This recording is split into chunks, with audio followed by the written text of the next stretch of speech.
There we go. Alrighty. Go live. Hi, everybody. Hello, everybody. Hi. Hello, welcome. Welcome to BabbleGab.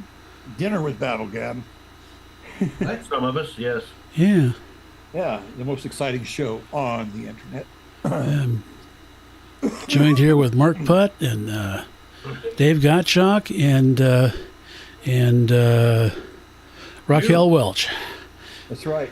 And, What are you talking about, Mark? There ain't no Mark. and the Putt here. handsome Tony. Tony Dixon. No, I just had a flash of, because everybody's posting the 4th of July stuff, and they had pictures of Raquel Welch and her 4th of July thing that was this sort of a half one-piece sort of bikini thing. Yeah. One of those one pieces that really only just a thin connector between the top and the bottom, Right. but it has like stars and stuff all over it. Cool.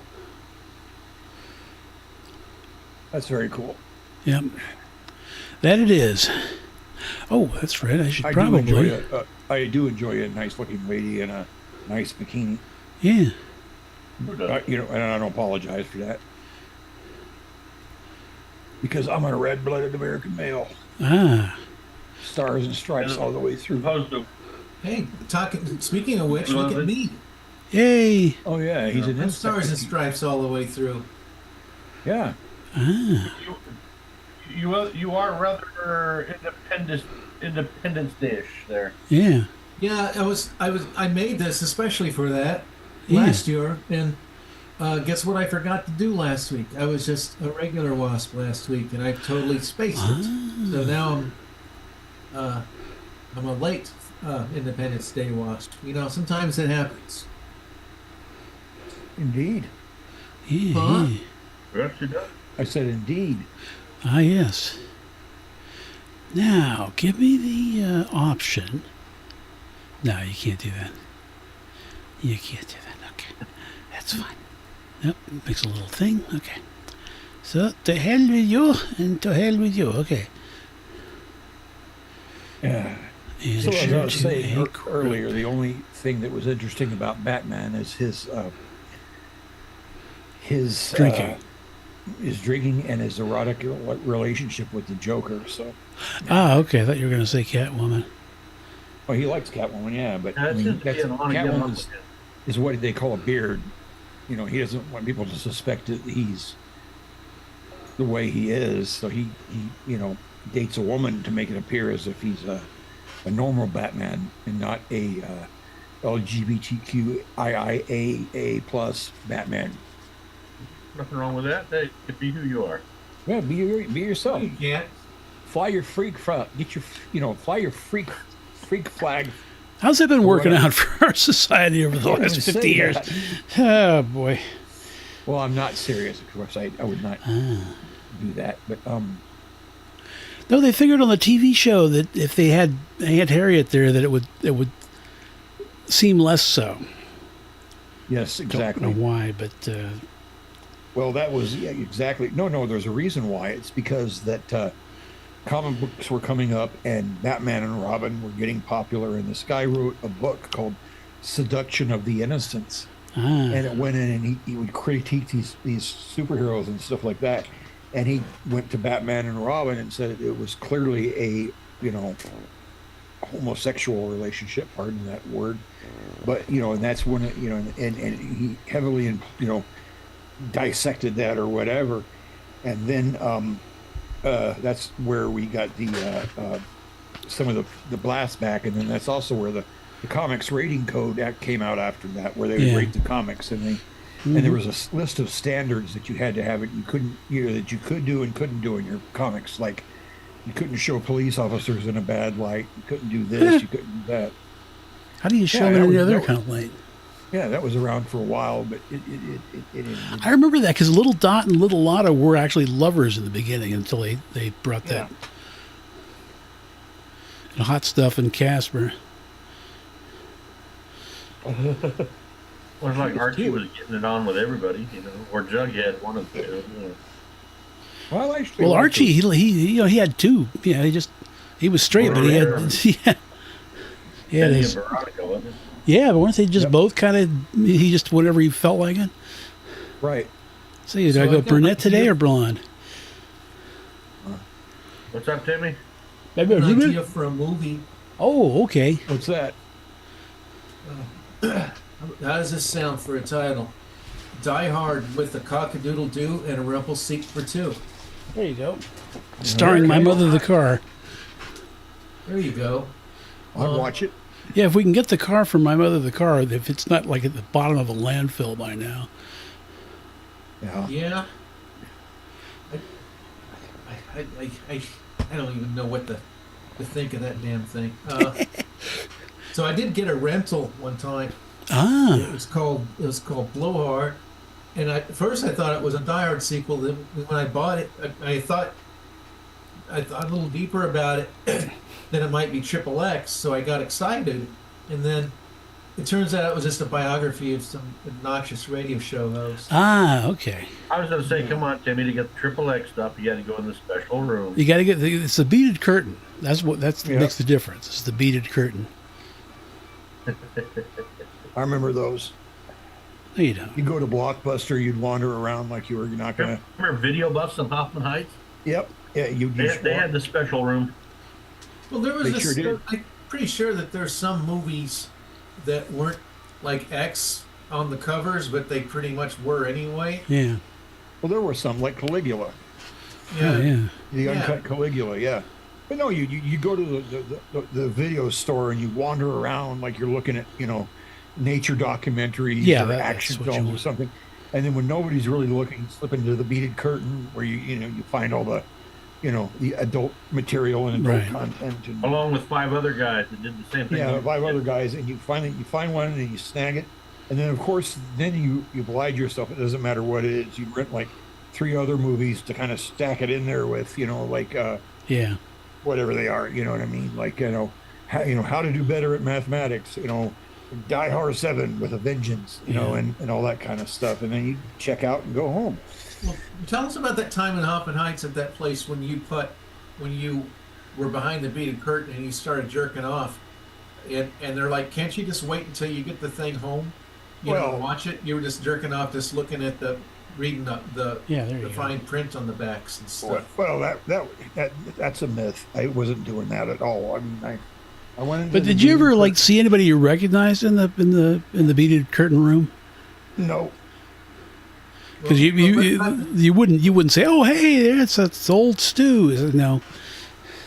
Yeah, well, If you did recognize but somebody, hang on, Putt's about to clear up the rumor that's been going around for 40 years. What happened, Putt? Well, I just went in there, and I didn't have my belt untied enough with my pants, and my pants fell down around my knees, or down around my ankles, and I was gonna reach down and get them, and then I had a little bit of a problem with some. I'll just say I had a little bit of a wood problem, as they would say, and I was trying to push that back and get it to stop saluting, and You try to push it. It doesn't work that way. well, I didn't. I was I was only like 37, and so I wasn't really sure how to make it work. But so I tried that, and I was pulling my pants up, and I fell, and as I fell, my junk hit a little standee that was in there, and it racked me. So then I'm laying on the floor with my pants around my knees, and I'm grabbing my junk because it hurts so bad. And people came in and saw me doing that, and I got kicked out. Well, That's yeah, the truth. obviously. I'd have kicked and you you know out what the too. worst part about it was? Is I was driving the car. I was sitting out in the parking lot, and he gets in the car, and I'm like, what the hell? Yeah, I said, I just said, just get us out of here as soon as possible. Didn't it end up in like a Reader's Digest or one of those little, or some kind of circular or something? For the funny, heartwarming stories of the week or whatever. Kind of. Yeah. An Well, amusing I did- anecdote. I did get a Hallmark special based on it, which was kind of cool. Because Hallmark was just down the, strip Yeah, mall down- right there. It was, yeah. Yeah, what were those in Reader's Digest? There was the what the fuck was it? Humor It in was, uniform. Humor in Laughter- Uniform, and then the other one was the like amazing anecdotes or some shit. Yeah. And- And laughter is the best medicine. That's it. That's right. And you remember when Reader's Digest, they had the table of contents on the front cover. There was no picture. It was just Reader's Digest and then the contents. Yep. Right. I loved Reader's Digest, to be honest with you, even when I was a kid. They still around? I don't know. Yes. Yes, they are. Cool. I'll get a subscription. I'd love You that. should. They still come to your mail. Ugh. What's that? I said More they still come clutter. to your mailbox. Okay. Oh, More They're still clutter. growing trees to make them. Yep. well, that was a embarrassing time there at the Hoffman Heights store, but it's nothing compared to what happened to me at King Supers, but that's for a different day. Oh, there you go. Yeah, save that one. Yeah. Yeah, and then after he came out to the car, and I was like, "What the hell?" And he was like, "Just get us out of here." It was Just actually get us out. Just go. Yeah. there was actually a pizza place right there, and we stopped and got a pizza though. And, Pisons. Yep. Yeah, They didn't Python. recognize. Yep. Hey, and then actually, it was Pudge Brothers for a little while. Pudge Brothers? Pudge Oh Brothers. yeah, I remember that. Yeah. Fudge Brothers Pizza. Pudge. Pudge. Pudge. It sounds like fat people. You sure you want pizza that? Yeah. That, It's pretty Well, good. I just had a fat burger today. It's like, yeah, it's like, yeah, here, that is They true. actually make had you the, fat. they actually had a pizza called the Monster Pizza, and it was like a 20-inch pizza. It was huge. Yeah, Yep. I liked Pudge Brothers. yeah. So I've got a new segment. Go ahead. It's called Milestones of the 20th Century, Ah. All right. and we do it on first-person accounts. Okay. So here's one. I was All right. buying fireworks for my family, and there was one that said nuclear bomb. So what happened is it detonated a nuclear bomb that was 100 feet in radius. Okay. In town, a lot of chaos ensued. Before I was sued, there was a lot of scandal. It cost me my marriage, my kids, my Rolls Royce. Bump it up, bump. That's it. Oh, okay. Good story, Tim. Ah, Thank good. you. Yeah. So you See? set up a tactical nuke in the middle of your town. As you do, yeah. Yeah, Well, one you know, does. it said it on the package. They weren't lying, you know. Oh, I hate when they say this Good story. harmless or something like that, and then it. I think one of the things I'll never forget is I ordered a fireworks catalog when I lived in Aurora. So I must have been 15 years old. It took like a year or 2 years to get to my house. In fact, I was almost ready to move, and that damn fireworks catalog comes in the mail. I'm like, shit, I forgot all about this damn thing. So Darren and I were looking through it, and there was something that made us both laugh. There was one called Smoke Pot, and we didn't know if it was like a smoke pot or if they're telling you to do something. And it was just, guess what? That's what it said on it, Smoke Pot. We just thought that was funny. Yeah. I said, Mark, didn't you work at that firework warehouse over on Federal or Sheridan for a while? Yes, I did, and I have a story about that when we want to talk about fireworks stories. I did work there, and I have a very interesting story about that place. I mean, do you want me to tell it now? I don't know how many Yeah, viewers go we ahead. have. Over here. Okay, all right. So I was working at the fireworks warehouse there on Sheridan, and because the guy at my church ran the place, so he gave all of us kids, we'd have jobs on the 4th of July where we'd sell fireworks, and then at the end of the night we'd clean up the place and all that kind of stuff. Now there was an unspoken tradition that my coworkers told me about, where there was illegal fireworks in the back. They had legal and illegal section. You could sell them, but you couldn't use them in Colorado. And any of the broken packages at the end of the night, you'd usually let some of the employees, take some fireworks from there and go shoot them off. Now, first of all, let me tell you just a little bit about my coworkers. They're guys from my church. One of them happened to be Steve Naraki. The other one was his brother, Mark Naraki, who you all know as Larry the Cucumber from VeggieTales. Mark Naraki helps invent VeggieTales. Why would I know who that was? What's that? VeggieTales. VeggieTales. It's a Christian cartoon thing. And but anyways, Mark was a great guy. He was so damn funny. And Steve was his little brother, and they had one older brother. I don't remember his name. But anyway, there was me and the two Narakis, I think, and one other guy, and a young Mexican guy that was working there too. So at the end of the night, we grabbed up a bunch of the fireworks that were in broken packages, and we were going to go out and play with them. Ah. So we took them way out east of Aurora, Colorado. I mean, we went, go look at your map and find Aurora, and we went farther east than that, out to like cornfields and stuff. But at that time of the year, whatever had been harvested, the field we found was kind of just empty. So we started setting off all these illegal fireworks, just boom, boom, boom, boom, and just having a ball. And there was a few houses off in the distance, and then there was a little bitty hut thing up the road just a touch. And so we're sitting there shooting them off, and then we'd been doing it for about an hour, and then these cop cars pull out of that little hut.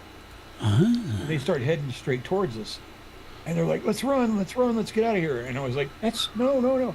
And they said, no, we got to go. And I pretended I lost my keys. I just tossed them into the field. And I said, I lost my keys. I can't find them. So the cops got to us. They stopped us. And they just wrote us tickets for fireworks. There was nothing serious. We didn't get handcuffed or anything. They wrote us these tickets, and we had to go home. They had to confiscate the fireworks. And they were like, it was funny. They're like, well, shit, guys, you guys were doing a great job. But after an hour, we figured we needed to stop you. But we were enjoying the show, And, so if you would have cut it short of like 50 minutes, you'd have been fine. Yeah, I mean, we probably would have been. But they, they were nice guys. They were nice cops. They didn't, they wrote us tickets and let us go. I mean, so we went to court. All of our charges got dropped from everybody's charges got dropped by the judge, because we were all kids. In your debriefing. What's that? And your pants dropped in your debriefing. Well, that was a different time and in different ways. And Yeah, totally maybe look crime. into suspenders. I do have some suspenders, but it was. Did you notice every one of Putt's anecdotes ends up with his pants falling down? That's what I mean. Just look into those. They make them, and the clip ones aren't worth a damn, but you get the ones with the button on. You put the buttons on there. Yep, it's my hot body. It sounds like a '60s sitcom. Mm-hmm. My Hot Body. My hot body.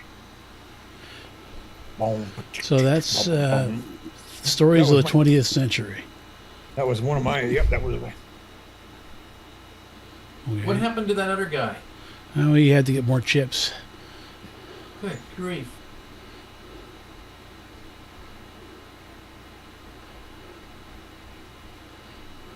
Well, the best I will do another game when he gets back. Ah. And remind me. Well, you guys got to tell your milestones of the 20th century. I just did. I know when it started. Okay. Really? With the nuclear bomb firework. Oh, that one. Yes. Oh, that's right. Even though I did it as a character, I didn't just do it as a real. I didn't do it as a real autobiographical story. We're supposed to do funny voices and make up our own stupid stories. Okay, sorry, I didn't do that. The whole premise of it is. Really? Oh, okay. I missed that premise and got carried away talking about my own experience as myself. And well, you get a spare, but you got to think of something. Yeah. Okay. Tony, your turn. Well, 20th century, eh? People born in the year 2000 are 24 now. Well, there's that one time. That's pretty good, Tony. Yeah, it was a good story. Yeah, like that. Oh, I remember the first time I ever saw a 747. It was the Braniff Big Orange. Oh, okay. A very famous airplane. It was big and it was orange. That's why they called it the Big Orange. That doesn't make any sense. Really? Yeah. Was it like the orange-ish, the reddish orange, like my Mustang? No, it was like Fanta. Safety orange. Yeah. Because Braniff was always painting their planes weird colors because the paint was cheaper. So we got a special on like chartreuse and other crap, and so okay. I'm actually old enough to remember that. Well, it seems like a good idea because it we always remember Braniff because they're neat colors of their Yeah. planes. Yep. The only problem is you got to have the interior somewhat match the exterior. And that might be where the money comes in.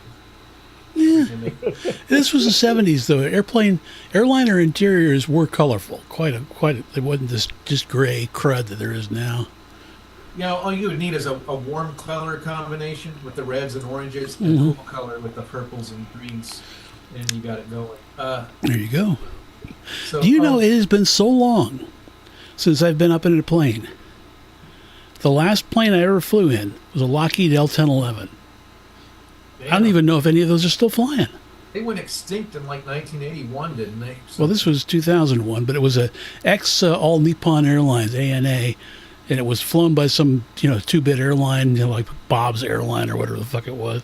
And Exactly built, but that was it.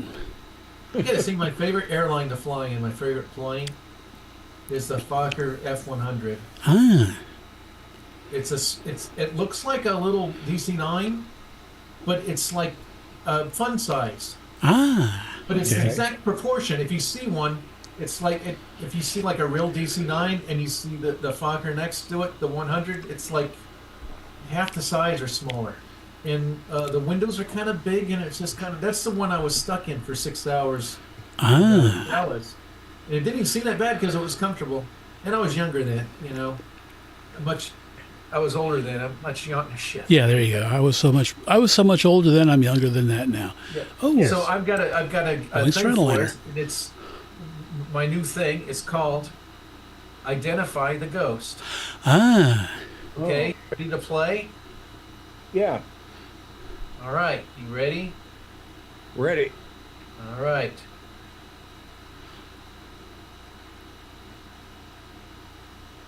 Identify that ghost. Okay. on Which camera, ghost so are we easy. looking at? one looks like Putt. I see Milton Berle in the middle there. Yeah, it does look like Merton. It's Merton. Putt. Putt's the That is Putt. ghost. That is Putt. My That's God. right. Come on, you got it. That is Yeah. me. Yeah. That's a costume I made, and I'd wear all black underneath it with black gloves and black boots. And So how really did had- you not see you, Putt? well, just a minute. Let me finish. All And right. then what I would put on is I had made a crown too, and I put on a skeleton mask, and then I put the crown on top of it, and it was pretty damn creepy. I remember I walked into a 7-Eleven once on Halloween with that on, and this black fella comes up to me and he goes, "Man, that is the scariest thing I've seen all night." And he hands me like $5, and I was like, "Oh." So that's me. That's me back when I was younger. But I did see the Milton Berle. And who's the phantom in the back with the hood and the face? Skull face. I'm assuming it's something hanging in whatever room you had your picture taken that got double exposed. Now, the guy that's walking into you Yeah. is my grandpa Lloyd. Ah, Oh, okay. And the old couple on the right, there's Juanita and Buzz. They're Mormons. And the guy that's laughing, the tall guy, is Bill Bacon. My grandma had some friends in Long Beach called the Bacons. They're the ones we stayed with in Long Beach for 2 weeks. Oh, That's okay. cool. Yeah, I I lived there have for no a idea while. that picture was taken, though. Yeah, the Bill Bacon kind of looks like the dad from Wonder Years. Ah, okay, a little bit. So anyway, that's all I got. I'm gonna. Cool. Because I was thinking kind of like halfway between like Paul Lynde and like Jimmy Dean from not James Dean, but Jimmy Dean, the sausage dude. What years were you in Long Beach? 1985. It was just 2 weeks. I was Summer living there at the August. time, and you didn't even come by and see me. Yeah, I didn't come What by the and hell? see you. Well, I'm just that we were busy. That's true. But frickin' Neb, he's got all these pictures. Posts a picture of like him flying over California. It's like, shithead didn't even freaking wave at me. Oh, you know who's the worst? Is Owen. Yeah. Like he's got pictures. He's showing pictures on Facebook of him with some friend that he's visiting in Atlanta, and I'm just like, why didn't you tell me? We could have met up somewhere. It would have been worth a little bit of a drive, but Hot he went to Colorado too, Yeah. and I basically said I hope you have fun, and I kind of mentioned that I hate that goddamn place, and whoever was hosting him there in Colorado, he just people, these Coloradans, they can't take it. They can't take it when you say something. There was a stranger one time, the same way, you know, I kind of mentioned, and just their heads explode. They can't imagine someone has a bad thing to say about that hellhole, you know. But yeah, it hurt my feelings that Owen, and then when I was going to make my trip to England, I told him I was kind of hoping we could meet up, and I'm just like, you know, yeah, I'm going to be going to the UK in a couple months, and all he said was, well, you should be able to get souvenirs pretty cheap since the UIA, the AOW or Union, whatever, blah blah blah. I was like thinking, fuck you. You know, guys, fuck you. You know, and I don't really mean that. He's a friend, yeah. But it's just like, really. I don't, you know. So you didn't like how some vote went. You're gonna take it out on me? I don't even know what the fuck's going on in Europe. We got enough problems here. I just thought we'd get together and see. You know, that I shouldn't be pissed about it. That was 7 years ago.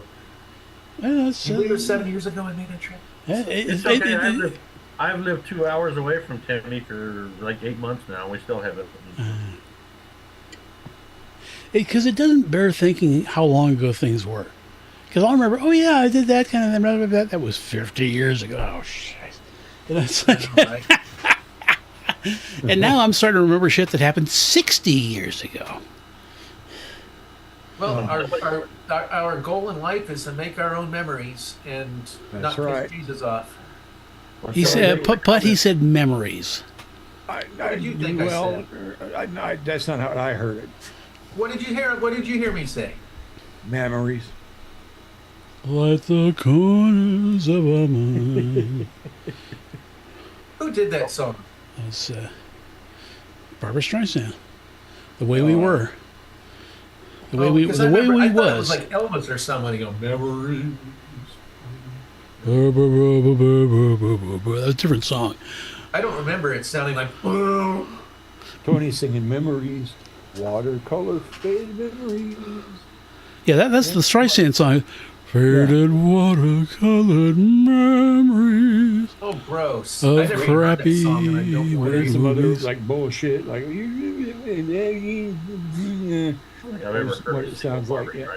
See, if we had Steve on our show, he could play his remix version of that "Woman in Love" or whatever that she did. Hi, Laura. Hi, Laura. Hey, Laura. Hi. Where are we at? There you are, waving hand. Or is that a turkey? Either or. Because we used to do that back in second grade, whatever. We take our hand and then trace around it, and then draw turkey stuff on it. Laura, you missed the name that ghost. Let's see if name that goat. The ghost. Hang on, let me try to pull it back again. I ain't afraid no goat. Says he likes the girl. Ghostbusters. Have you noticed a lot of us have more pictures of Putt than Putt has of himself? I don't have any. Well, thanks for giving it away. I know you didn't give it away. It's okay. Just chill. I'll do it later when fuck me. No. All right. Any of the pictures you guys have of me, send them to me because I have almost none. Well, now that he gave it away, you don't have to name the ghost, but I'll go ahead and post it anyway. What the hell are you talking about? I was just talking about the last photo. I have no idea. I was going to post it for Laura and let her play the game. Yeah, let's put Paul in the middle. Ghost, but you just gave it away. So you Is it don't supposed have to to be a name the ghost? Because there it is. She But won't that's, figure it out. I thought that was like some kind of like Catholic priest doohickey or something. yeah. Anyway, that's Putt the ghost. Yay. That's all I got. Yay. Actually, we didn't actually give it away. You gave it away by your reaction. Yes. Yeah, your reaction gave it away. What? I'm about to post a picture of Putt, and he says, "You notice all of us have pictures of Putt." Yeah, nobody would have made that connection. Yep. She wouldn't recognize me, except I look exactly the same now as I did then. Ah. So next time, that's why you Just got as young kicked and off. everything. That's why you got kicked off of Match Game and all those because they're like, you know, you saw the card beforehand and you just say what the answer is before anyone can even get it. Yeah. Uh-huh. Cheeseburger. Cheeseburger. Cheap Butler. That's right. I'm not mad at you, Godshot. That made it actually more entertaining than if I'd have just had her guess it. I'm just sitting there. I know you sitting here giving away our punchlines and shit. I had no idea that's where you were going. When are you going to turn the shower on, Bud? I'm not going to turn it on. I don't want to shower right now. He doesn't have any mustard. Yeah. You guys Ew, can't gross. see it very well, guys. Ow.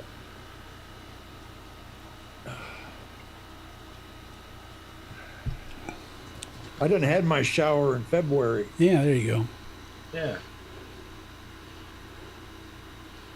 Might need another one by September, I think. You don't shower, you get sponge baths, man. There you go. know. Yeah, I wish. Gross. God. Did you hear that they uncovered a couple of rare tracks from Sgt. Pepper that was unreleased? Ah. No. One's called Pickles on Your Ears, and the other's called Shits on the Run. There you go. Yeah. They sound like McCartney songs. Well, most of them are going to sound like McCartney songs because he was the only worker in the whole band. You know, the rest of them would just, you know, Ringo himself said something like, he goes, if it wasn't for Paul, we probably only would have had 3 albums instead of the, what, I don't know how many they had total, but 12 or 8. 5 or 6. 5 or 6, yeah. He goes, instead of the, oh, I think he said 8, instead of the 8 albums we did have. And he told an anecdote where him and John were sitting in the backyard in the garden talking, and the phone rings, and they're like, oh shit, it's Paul. And he calls them, he goes, come on guys, the studio, we got a bunch of stuff we're going to do, you know. And it was, you know, so he was, Now, which Paul? The one that fell out of his car and flew feet, or the one they replaced him with? the real Paul, both of them. Paul didn't die. Paul is I dead know, now, he miss just him, took- miss him. he- What? Paul is dead now, miss him, miss him. I don't know. There's a little track there at the end of Strawberry Fields that says I buried Paul. So, you know. No, he's actually saying cranberry sauce, but that's okay. I like it. See, Laura, I don't do small screens. Every single urban legend about everything they did to try to say Paul and Floofy. Like, look at the order they are. Look at Paul is the only one on the Sgt. Pepper album cover that's doesn't have a horn in his hand. He's got, so that means this. But then they showed, well, no, look.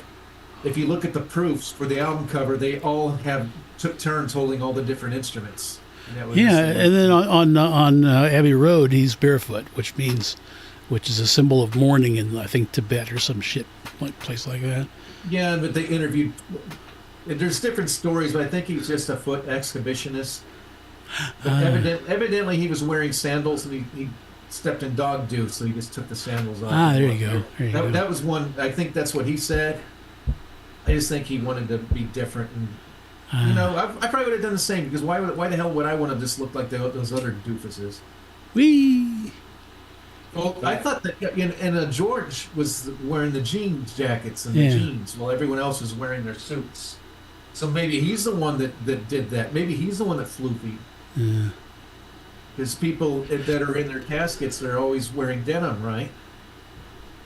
Only in Dawn of the Living something or others. Remember the one zombie who was wearing like half a suit and it was falling off? Yep. That's I how don't they watch do that it shit. sometimes. Yeah, that's how. If Undertaker's really lazy, they'll just put a half a suit over again. That's nobody's gonna see it. Who cares? It was like it was like the beginning of what the fuck movie was that? 80s movie, all full of Motown music. It was called Thing. Purple Rain. No. All white people. And Kevin Costner was in it, but they cut his role down to the point where he was just a dead guy. Oh, that was like Night Shift. No. no, the Osterman Weekend. Jesus H. fucking Christ. Blues Brothers. No. Osterman Weekend is what you're talking about. No, it was. Come on, Laura, help me out. It was. It was one of those like old friends get back together because there's a funeral for one Oh, of them. the Big Chill. Big Chill, thank you. That's right. And so that's the what whole it is. first scene was this guy, they're putting a tie on the guy and all that shit. And it turns out he's in a dead body in a freaking coffin. Oh, okay. I never did. Not to see give it. anything away. Oh, It's the beginning of the movie Kevin anyway. Costner's insufferable. I told you that when I was on vacation. Judy was watching some variety show, and then Kevin Costner goes on and starts talking about all this woke stuff. And I had to walk outside because I never liked him to begin with. I mean, he does this Robin Hood movie where he can't even do even a fake European accent, and I had to actually walk into the 100-degree heat on the porch and just work on my film out there because I couldn't stand it. And that was even before before. Well, he was Daffy talking Duck about didn't this. really try to put an accent on either when he played Robin Hood. no. Well, he's Daffy Duck. He's born cool. Kevin Costner's never been cool. Yeah. Not in my book. I never. You know what? I think he reminds me of Darren when I was growing up. That Darren would direct most of our movies, and he was always the hero in all of our movies, and he would direct them, and I was always this bad guy that gets floofy. And that's like Kevin Costner. He always directed his own movies, and he was always the you look at I don't have any armpit hair star. You know, it's just like, and that always annoyed me. It's like if you're gonna direct and star in your own movie, at least once in a while make you a you know, not the knight in shining armor every gosh damn time. And I just didn't like. He just didn't seem to have a personality. He didn't. I didn't like him. And that's before I knew anything political or anything about it. I just didn't like the guy. Who does a Robin Hood movie and just talks like this, you know, I'm Robin Hood. And if, you know, if it was Men in Tights, I can understand it, but it was supposed to be a serious movie. Yep. Never mind, that's my rant. All Well, right. it's true. I mean, in a way, because you know he did. I like him as an actor. I don't. Well, as long as he's like doing baseball, it's yeah. okay. Yeah, if he's being directed by somebody, Yeah. not himself, he's not a bad just plain actor. He was in that what was the movie that? Dances with Wieners. No, not Dancing. Waterworld. Well, Waterworld he directed and he wrote, and Figures. there was one near the beginning of his career. Oh, well, first of all, there was a Western he was in where he was. He was somebody else directed him, and it was a pretty good Western. I can't remember the name of it. but it Open was- Range. Might have been that. Yeah, I think you might be right. I liked him in The Untouchables. He wasn't bad in the Untouchables. He was. Dances with and he- Snow Globes. And there's Yeah. also the movie where he and the little kid, you know, he's a bank robber or something, and he ends up with this little kid with him, and the two of them are basically he's trying to get away, and the two of them and all that, and Oh, The Omen. he's starting. He and the kid befriend each other, and at one point he buys the kid a Casper the Ghost suit and all this kind of stuff, and that was a pretty good one, but that's kind of how I feel about it. You know, they. You didn't really say how you felt about it. You just started naming movies. Yeah, there you Yeah, go. no, those are the ones owned by him I like, but what I feel about his other shit is I don't like it, and I'm tired. I mean, I guess I need to watch more of Not the really. one that he was in the I series. I suppose actors are a little bit like rock bands. It's like, as much as I don't like certain bands, I'm sure there's probably one song that's probably all right. Yeah. But, you know, even I'm not a big Beatles fan, but there's probably, I would say I could probably make a playlist on Spotify of 20 Beatles songs I like, you know? Mhm. But, and you know, that's pretty good. But they've got like 180 songs Yeah. at least. So, Well, the one lesson Kevin Costner hasn't learned yet, and if keep you're his an mouth actor, shut and quit trying to act. well, that's the thing is he needs to start acting. Yeah. Ian McKellen, the guy that plays Gandalf, he goes, if you're ever in Romeo and Juliet, he goes, never be Romeo. Ah. He goes, always choose Mercutio or Tybalt, you know, and he goes, the leading man, he goes, being a leading man is boring. You don't want to be a leading man. He goes, you want to be the bad guy or you want to be the character, Ah, there you go. you know, a memorable character. And I think that's completely true. You know, if I was ever, you know, in Hollywood or whatever, or got offered the role in a movie or something, first of all, I couldn't be an action hero because I can't function that well. But I could be a Blofeld or something. Yeah, there like you that. go. Or Yeah, Captain X or whatever from the the. stroke your. What, Yeah. Tony? that's it. I would rather have a role like that than any leading man role. And Laura, yes, got shocked to sleep. The most exciting part of the show, me sleeping. Yay! Yep. Except the other one is- It's fun watching people that play evil. Yeah. You only know that them as buttholes. It's like I remember when I was 10 or 12 seeing Boss Hogg on some kid, I think it was Kids or People too. Or it was one of those Saturday morning shows and they were interviewing him and he was just jolly like the Quaker, he was just, and it's like, it was fun seeing somebody you're only used to seeing them being a butthole, being them behind the scenes and nice. Well, you remember there's like one episode of Dukes of Hazzard where Boss Hogg and friggin' and Uncle Jesse had to like work together because there was like a bigger threat from the outside. Oh, really? Yeah. I don't remember that. It sounds pretty good. Yeah, I mean, and that was, they didn't really team up. That was one of them where they teamed up. But there was a few times where something would happen, and by the end, Boss Hogg was like, well, I ain't gonna do nothing this time, but you Duke boys, get out of here. And the next time I see you all, Oh, I'm pretty sure they they. saved his Yeah. keister a few times, or he's probably begged them for help or Yeah. something. And that Probably actor- all of the episodes, they probably got him out of trouble. Yep, I can't remember that actor's name, but he had I remember reading about him. He had 2 or 3 degrees. Oh, Sorrel Book. Yeah, and some other stuff that was pretty impressive. And he wasn't that fat. He was wearing a fat suit. He did kind of have jowls, but he wasn't that big Oh, around. really? I didn't know he was wearing a fat. But Yeah. I think Tom Wopat and John Snyder are the only guys in Catherine Bach. I think those are. Oh, and Jennifer Pyle. Enos, yeah. Those are the only names I know from. I don't remember the cops' names in real life or Oh. Boss Hogg's name. So. Sonny Schroyer was Enos. Or, Well, as, or as my mom would call him, Anus. She was Speaking of actors, I know 2 actors who pretty much ruined their careers. I can't remember the damn names, but I know their parts they played. The guy who played Stucky in Pretty Woman when he smacked Julia Roberts. That pretty much Didn't everybody want to do that? I mean, couldn't stand her. Why would that ruin his career? He's just doing a part, right? Yeah. Or he there's been smacked her in interviews real where life. I don't know. So See, that doesn't really, like Ronald Reagan, the last movie he ever made, he got to slap Angie Dickinson right in the face. Reagan And then interview. the other, Yep. He was an actor before he was. and then the other guy who was the in Titanic. Leonardo. Leonardo da Vinci.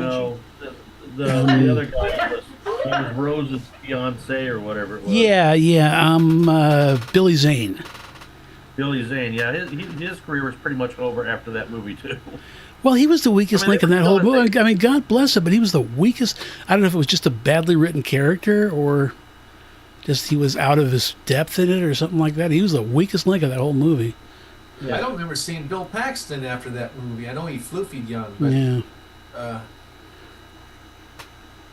I don't know what he was in after that. I hated Titanic.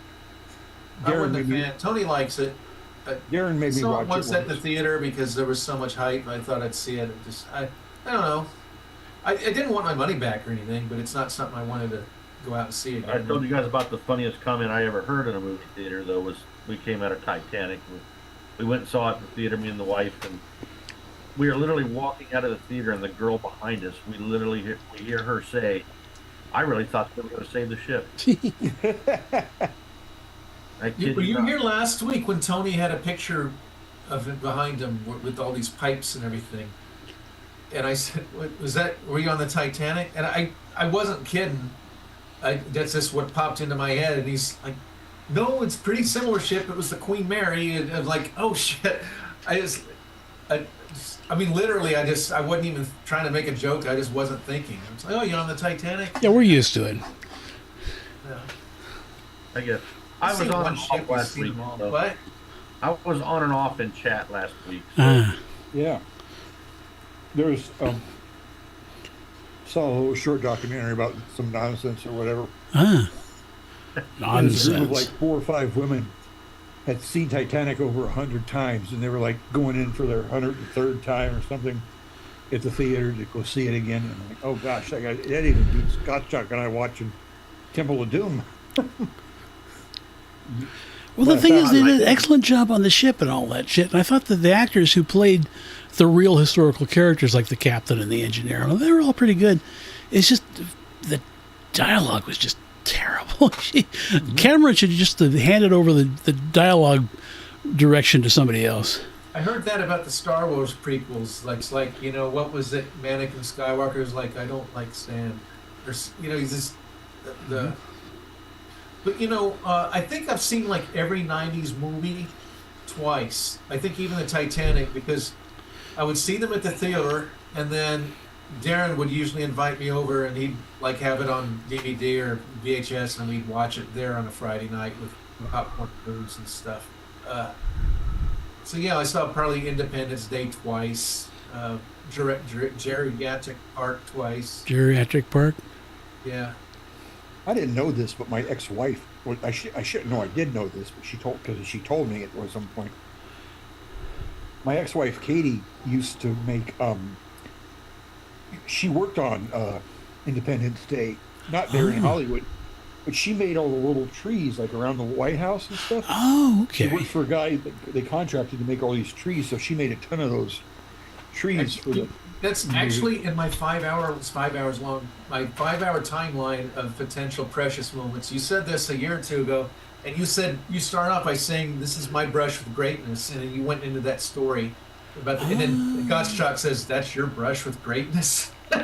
I won't tell that story again, then, damn it. No, I have other brushes with greatness. Oh, don't worry, Putt. We've said everything on this show. We've probably said 40,000 times. So. Sorry. Yeah. Okay, well, I'm gonna But figure out it's always something. somebody's. It's always somebody's first show. We got so many people watching nowadays.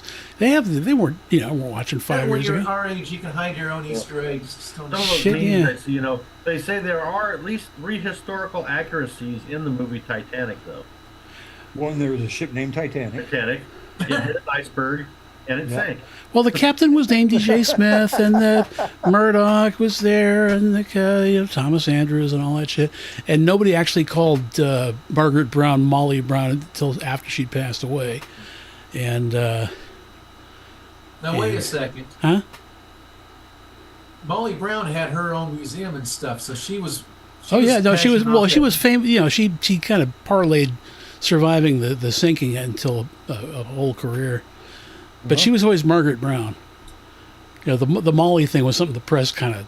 Oh, we make it. We like to her name. house You was guys in know, Denver. didn't she live in Denver, or wasn't that her? Yes, her, Yeah. Yeah, she the had- house she lived in is a museum in Denver. Yep. Yep. And then there was like a musical play, The Unsinkable Molly Brown, and I think some chick was in it. Was she on 2 different boats that sank? No, just one. I don't know, but that'd be funny if you went into the Molly Brown Museum house in Denver, and it's like, here's Molly surviving the destruction of the Titanic. Here's Molly surviving the the Lusitania. The Lusitania. No, there was one Here's lady Molly though. Andrea Doria. Here's Molly surviving the Bismarck. Yeah, there you go. No, there was one lady though who was she was on all 3 of the sister ships, the Olympic, Titanic, and Britannic, and she was on board the Olympic when it was rammed by a Royal Navy destroyer, because these ships, they didn't really understand hydrodynamics too well, and so when the ship would go through the water, it would create this huge suction behind, and it pulled this Navy destroyer right into the stern of the ship. And Violet Jessup was her name. She was on board there. She was on board Titanic, survived, and then she was in World War I. She was a nurse, and she was a nurse aboard the Britannic, which had been turned into a hospital ship. Britannic hits a mine, boom, sinks, and then she survives that too. So she was on all 3 sets of ships when they had their incidents. I think after the first ship, I think that would pretty much cure me from wanting to go on a ship. Well, the first time it didn't sink. It just got hit by another ship Oh, okay. and got messed up, but didn't sink. Which was the origin of that idiotic, stupid, ridiculous bullshit story about them switching the 2 ships. Yeah. Yeah. Anybody believes that is just a complete idiot. Didn't they switch the two ships? That's what I heard. Right. Yeah, that's what. And I if you're a believe. complete idiot, you believe it. They took one ship to the moon. Yeah, that was it. And Laura didn't hear my film idea, the movie I wanted to make. Well, say it again then. Say it again. Say it again. Die Hard with a cock-a-doodle-doo and a Rumpelstiltskin 2. There you go. There you go. I think everybody would watch it. Now the think other so. one, the movie Pearl Harbor that had, Josh Hartnett and what's his name? There were 3 historical accuracies in that movie. There was an island. Well, there was a Pearl Harbor, Yep. and the Japanese attacked it. What was the third one? Oh, there is an island chain called Hawaii. There is a Pearl Harbor, Yeah. and the Japanese attacked it. And two P-40s did actually get off the ground and do some it stuff, wasn't either but one they were not piloted by a dude who was formerly in the Battle of Britain. Because once you quit the fucking army and go join a foreign army, they don't really want you back. Right. So that didn't happen. And nobody who was in Pearl Harbor was also on the Doolittle raid the next year. Nope. Well, that plane that I flew in was in the movie Tora Tora Tora. Yes, Tora is the better. I do. I read that. I didn't watch the movie just to see the plane. I didn't even know about the plane when I watched Tora Tora because I was probably 12 when last time I watched it. Mm-hmm. Well, they did when they were making that movie. They were working with the Japanese too. Right. And both of them were working, and they sent some footage they did of the attack. To basically to be viewed, as Russians or whatever. And MacArthur watched it and he goes, how did you guys have so many cameras on this? And E.G. Tsuburaya, the man that invented Godzilla and Ultraman, was this effects director. And he goes, it's not, these are all models. And MacArthur was looking at him and was like, you got to be kidding me. He goes, no, we rebuilt the whole situation and did that. And then they asked MacArthur around in 1970 or something? No, when they do, well, evidently something Yeah, they he asked was, him about that, and he lived to be pretty old. Yeah, and then what they did is later on, people asked E.G. Tsuburaya. He goes, "Well, how come you did such a realistic work in Tora, and and then all your main movies, your monster movies, and etc. They look kind of goofy and phony?" He goes, "Well, because they're for kids, and it's more interesting to see it that way than to see it completely realistic." Now, MacArthur died in 1964. Okay. So it couldn't have been MacArthur. Unless they were, because I know the Japanese part of that movie was actually in production for a while, and they kind of ran out of money or whatever the hell, and it was decided to combine them with the American production. Well, I've also heard, because when you see the Japanese carriers in that movie, you see they had this weird flight deck where there was the flight deck and then there was like the hangar deck, and they were both open in the forward part of the ship, and you could actually take off from the hangar deck. And so it was like a multi-level, and because most movies they just use pictures of American carriers and just like paint Japanese flags on them, but in this case it was actually an authentic looking Japanese carrier, the Kagi or the Kaga. The 2 pilots that got up in the P-40s in Pearl Harbor actually never shot. Neither one of them shot down another enemy plane again the rest of the war. Yeah. Wow. One of them became an ace that day, didn't he? Didn't one of them shoot down like 7 planes? Oh, I don't know about that. Yeah. Because the thing is, if you shoot down enough, you get a prize. well, you're called an ace in American, Britain, all that. If you shoot down 6. If you shoot down 6, you get a whole big wad of Chuck E. Cheese tickets. Yeah, there you go. But like 90% of pilots didn't shoot down anybody. Yeah. Well, didn't they bury the Red Baron with honors? Yeah, World War One. Yeah. Oh yeah, that was common back then because they had respect for each other even though they were adversaries. Yep. Well, I heard the Red Baron, Van whatever his name was. Richtofen. If he damaged another enemy plane, he actually never finished them off. He would fly alongside of them or something and salute them or something like that. I don't know about how many times that happened, but it's it for sure happened at least once. I think it would be pretty hard because I had a video game. It was just like a Nintendo 2 video game, and it was an Aces video game where you actually are, you're in the south with camel and you're shooting down like the German albatrosses and you're the boss at the end is the Red Baron. He's really tricky. And boy, you want to talk about slippery and being, air-to-air combat, especially with those kites that they flew back then. That was tough. It would be kind of hard to fly alongside of somebody like that. Yeah. I mean, just the fact that you can get somebody, it's that's like a 1 in 100 shot. You know what I'm saying? Oh, If yeah. the video, because I'm not comparing real life to video game, but the plane is just a speck in the sky, and you're having to. There's a lot to that, and I don't think there's a lot of There's not a lot of room for shenanigans and fun. I don't think. That's all I'm saying. Oh, yeah. No. Yeah, that was World War One. It was pretty brutal. The planes weren't very fast and didn't make a bunch of power, and Hi, there was Louis. not much armor protection on them either. But Oh, hell, a new I've pilot read would last stories- about 2 weeks, on the front line. I've read stories where they actually took out the revolvers and they were shooting at each other. Well, that's Oh, it. wow. At first, yeah, because first they used airplanes for observation. They would go up and they would look at the other side and see where the troop concentrations were and where the big guns were and all that stuff. And then somebody said, "Hey, we shouldn't let them just look at our stuff like that. So let's go fly up there and yell at them." And then somebody pulled a pistol out, and then finally they graduated to put machine guns on the planes. Well, one of the first guys to take a gun up with him, I can't remember I want to say Billy Mitchell, but I'm probably wrong. Happy Boynton. No, he What, he took a bore in rifle, that? like a deer rifle. Yeah. Up with him. Yep. So, Pud, what about the wild news? Oh, let's do Oh. some news here. Give me a second to get me locked and loaded on our news. Because I'm always in the mood for news. Okay. All right. Welcome to BabbleGab's breaking news. And I got some stories to tell you about today that we're going to go over. First of all, I wanted to talk about Firework Head, the guy in South Carolina that got himself killed by putting a firework on in his Uncle Sam top hat, and it exploded and killed him instantly. So that's a sad story. Yeah. But it was That South didn't Carolina. happen. Yeah, it did. No, it that one didn't. actually did, but it did. It happened. But the other thing. Also, there was from what breaking news last night was there was a level 10 on the Richter scale earthquake in L.A. and it shook. My and shook. foot. Well, it didn't.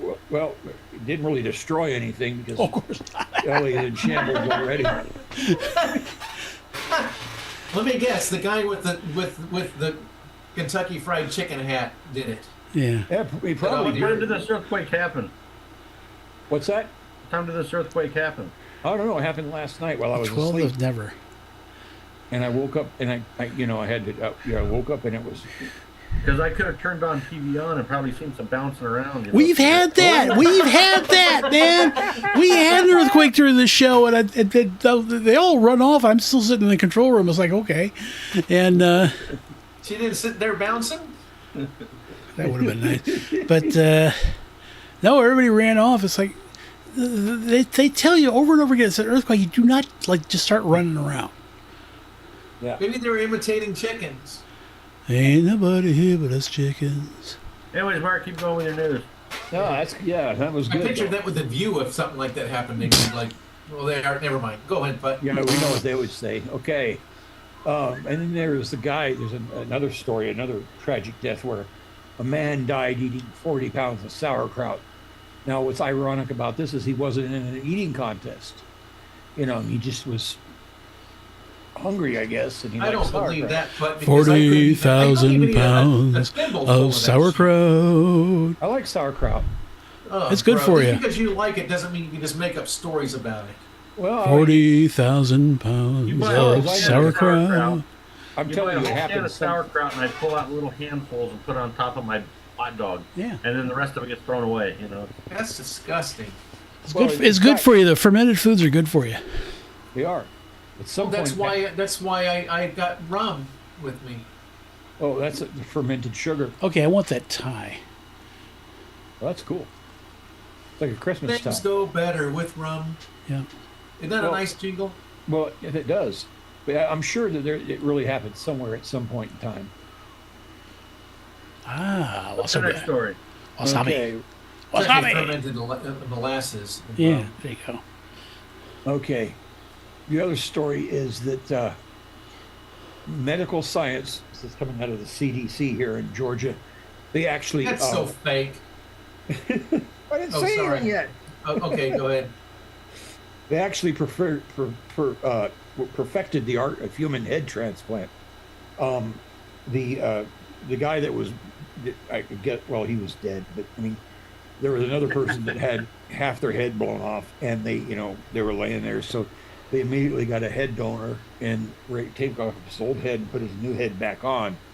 Except, there was a little bit of a problem with all of that because, he was a 6'3" white guy, and they gave him the head of a young Asian girl.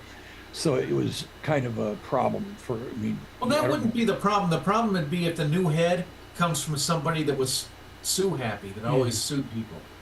Oh, okay. You don't want one of those people on the Right. They did, like the people who get saved by the paramedics, and then they Is try it to really sue a them. donor if it's your head? Well, she volunteered. I don't know what to say. Yeah, I volunteered to give That's my why I head. don't put that on your driver's license that you want to be a donor, because I think that's they've got some nefarious. They don't things want to going on. use anything off our old asses. No. No, you remember Alistair Cook, who the Masterpiece Theater guy, the English guy who was on PBS years ago? He kicked the bucket when he was about 98 years old, and somebody stole his bones to sell. Well, it's eBay. Oh, Lord. Seriously, that's like nobody's going to use. Even Steve is not going to use pieces of a 98-year-old dude in his neck or something like that. Because Steve has a dead guy bone in his neck, which didn't Oh, work. that's right. But not from Right, no yeah. 98-year-old. Well, it's kind of. I don't think they make beef from like cows that are about to cross that rainbow Yeah, bridge if they do that. I don't know about cows if they do. Cows. I don't know. Well, Well, yeah, if they're dogs- old and dogs the that meat's cross going to be rainbow stringy bridge. and all effed up. Yeah. Well, if a cow dies being, struck by iron and dies that way, the cow is automatically going to Valhalla. Yeah. Well, So- the thing that ruined steak for me, for if it even was that guy Billy. That he's the one that named Apology Not. That was in my band for Okay. like 2 years. But he said, "Come on over, I'll grill out some steaks," and I don't know what the hell those things were, but I was picking through them with a fork, just trying to find meat, just to try to find something I could eat. It was just all cartilage and rubber, but there was like nothing, and it ruined steaks for me the rest of my life. I've never liked them ever since. Oh, sorry. You got to give him another chance, man. You got to give him another chance. Because a good steak is so good. You got to give him another chance. Go get a ribeye from a good place, and you'll love them. Go to Chris's Ruth. They're great. No, wait a second. Yeah, but people get mad. They get mad when I ask for Heinz 57 or Yeah, ketchup. I put know. shit on You it. do whatever. You do whatever. You put whatever you want to on happy. that. When I don't understand people, you can't have hot dogs with ketchup. They have to have and they get mad. They literally get angry. Yeah. It's like, fuck off. I'm gonna put whatever if I want to put if I want to put squeeze cheese on my hot dog, then I will. I don't care. None of your business. I put both on my hot dog and relish. Oh, Me too. gross. I like them Don't that way put with mustard ketchup on your and hot dog. relish. That's you nasty. You See, now dork. there you go. See. See, there you are. Yeah, Also, but like Chicago I'm kidding style. around. I'm kidding around because we're trying to be entertaining. I But was people, trying to bait you into Too late that, for that. Denny. I know, there's Anyhow. people that actually get mad and say this, and you're not. true. Oh, yeah. You can't put ketchup Oh, on a hot you dog. you want to cause murderous rages? Just order a pizza with a damn pineapple on it. Oh my God! People will they will shoot you over that stuff. I just had one of those this past Friday. We had. I like pizza with pineapple on it. I like, Well, tastes my good. Australian friend Steve, who was in here in chat before you all chased him off one time, Yeah. we were at a Pizza Hut in St. Augustine, and he wanted a pineapple pizza, and they didn't have it. And I think that's the first time I ever heard of it, a Hawaiian pizza. And it didn't gross me out or anything. I'm just like, that's interesting. Pineapple doesn't gross me out. If they wanted a pizza with scrambled eggs or with deviled eggs on it, that would gross me out because deviled eggs gross me out. Pineapple doesn't gross me out. I like pineapple. Yeah, that's the way it is. Would you put ketchup in your cereal? You put chips in my cereal? Catnip? Would you put ketchup in your cereal? Oh, ketchup. No. No, I don't put ketchup on my cereal Because anymore. that's kind of gross to me. Even though I like ketchup and I like cereal, there's some things that are Yeah, you don't put it on ice cream either. Well, you might. or orange juice in your coffee. Oh How about God, soy no! sauce No, on your orange vanilla juice ice and coffee. You got to have like water or 3 weeks of downtime in between the two. Because I've made the mistake of like going to Denny's, and getting coffee and having a glass of orange juice. Ooh, not a good Funny, mix. there was one time I went to a bar one morning, back in those days when I did that, and two of my really good friends, Stretch and Stacy, were sitting there and drinking, and they were like completely hammered. Ah, And I'm nice. like, well, what's wrong with you guys? And they're like, well, we're want that fucked up. And I'm like, and they said, I said, what have you been drinking? They said, nothing, just orange juice. So I went over to the bartender, who I knew too. His name was Dan. I said, Dan, let me see the orange juice that you gave Stacy and Stretch. And he says, okay, here. He gave it to me, and I opened it up, and it totally fermented. It fermented sitting there. And No, I'm like, what you I've- gotta throw this out, man, because Yeah, that our stuff two will. buddies are fucked up, and all they had is orange juice. When I worked at the gas station about 40 years ago, somebody left a glass bottle of orange juice on the desk in the back office. And it was sitting there, And one day I come in, bottle's gone, except for just the very bottom of the glass bottle. And the whole place smelled like the thing had exploded. Oh, Lord. So there was like little shards of glass everywhere. The bottom of the bottle was still sitting on the desk, and everything stunk to high heaven. Yeah, cool. Sorry. Sometimes I get that Yes song in my head where he's like, pay yourself. Yep. Any other Pee news stories there, yourself. bud? Well, did you know he Let me also check says here. poop yourself in the same song? Yeah. Yeah, continue with your news, Bud. The news. Okay, let me check here. Okay. You have weather or sports? No, Yeah, I was weather. gonna say, Weather. Or Huey a Lewis. Category 5 hurricane, Yeah. Yeah, there's evidently a Category 5 hurricane somewhere in Texas. Yeah. There was not. Well, Yes, it was down was. in like Mexico, and then went up to Texas, and then it hung a left at Albuquerque or some shit. Well, of course, because Texans are shooting at it, Yeah, there you go. driving into the way, and in spite of the warnings, don't shoot the hurricane, which they did. But anyway, that's true. That is something that I think happened, and then but then there was a cold. What is this? July or June? What is it? I don't even know. July now.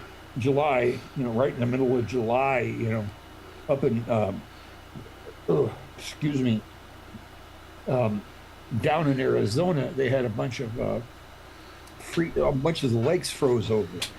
So all the kids were going out and ice skating on the lakes and all Yeah, that that's kind of what thing. that happened. And then it just kept getting colder and colder, and it kind of built this thing of slush up and trapped like 40 kids in the frozen slushy lake. They couldn't get out because it froze around them so quick. And that was in Arizona. And, yeah. That happened for real. And Because it kinda Arizona, goes- they say, never gives up or dead when the gales of They- November come early. they had built a snowman, and the snowman was sitting there, and then they put a hat on the snowman, and the snowman was able to walk out and call for help to get the kids saved. So Well, how is that news, though? That stuff happens all the time. Yeah. I know. There you go. Top hat. Yep. Oh, yeah. So that's Hansel? news. Sports. Let me see here. Since I don't know much about sports, I know boxing. Much about- I know boxing that Nate Diaz, who's a MMA fighter, he won his fight. Before that, he was doing a press conference, and some asshole YouTuber asked him a stupid Look at this question. kid with his friggin' fedora. I love this Oh, I guy. love that. Oh, look at his raincoat. That was Tony. His trench Pretty coat, yeah. much. That was Right. Tony. Second, got you. Tony and Don Continue, Knotts. What's that? Oh, got shot. Sheesh. What did he do? I don't know. So anyway, I didn't have the musician thing on. Ah. Oh, got shot. I'll have to put that in there. You know, like start before you Yeah, there you go. Cool. See, Laura got my joke when nobody else did. What? The Harry Chapin song? Yeah. 40,000 pounds of I sauerkraut. try not to think of it because it pisses me off. And we've Yeah, already that's talked true. about it. But which song has the Farmer. bigger body count? 40,000 pounds of bananas or the wreck of the Edmund Fitzgerald? Edmund Fitzgerald, because was probably 29. a dozen guys were flooping on that. 29, Only one person. 29 times 29. at the Maritime Sailors Cathedral, as opposed to the other kind of sailors who aren't maritime. Yeah. I don't know. I never could figure that out. Well, you got to look at it. I never even thought about that before. I think this is what I do. I think about shit like that. It's like when we're selling pearls on TV, we have, these are South Sea Tahitian. So okay, that's as opposed to the other Tahiti that's in the North Sea. Okay. Speaking of crazy lyrics, I'll mention it when your news thing's over. Okay, I'm just about done. The boxing guy, or the MMA fighter Nate Diaz, was insulted by one of these douchebag YouTubers, and the kid he's a little scrawny kid, and he tried to run out right after Nate Diaz told him to fuck off and fuck you and all this. As you do. Yeah, as you do. He ran out of the building, left the building, and he's starting to go to his car, and Nate Diaz and his crew come out chasing him, and they chase him down, and and he's yelling and screaming and all that kind of thing. They didn't hurt him so much, but they, he got pretty damn scared, and his Nate Diaz says, "I'm gonna kick you in your fucking leg," and that kind of thing, and all that shit. He'd be talking shit, and he's hopefully not going to do that again, because it was like this far from getting an ass kicked. And so that's the sporting news. Other than that, with sports, Traffic. I don't think I have any. I went. Traffic. What's that? Traffic report. Well, I can't find my way back home. Well, I'm in Toccoa.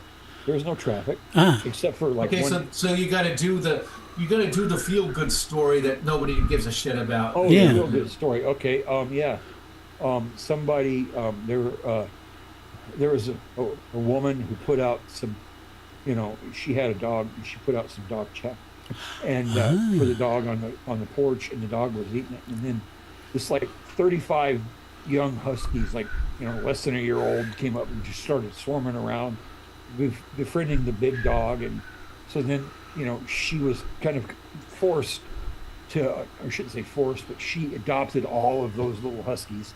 So now she's got a house full of huskies, and it makes you feel good because they're all so cute and they're yappy and they're But you got to watch out where the huskies go, and do not eat that yellow snow. yellow snow. Yep.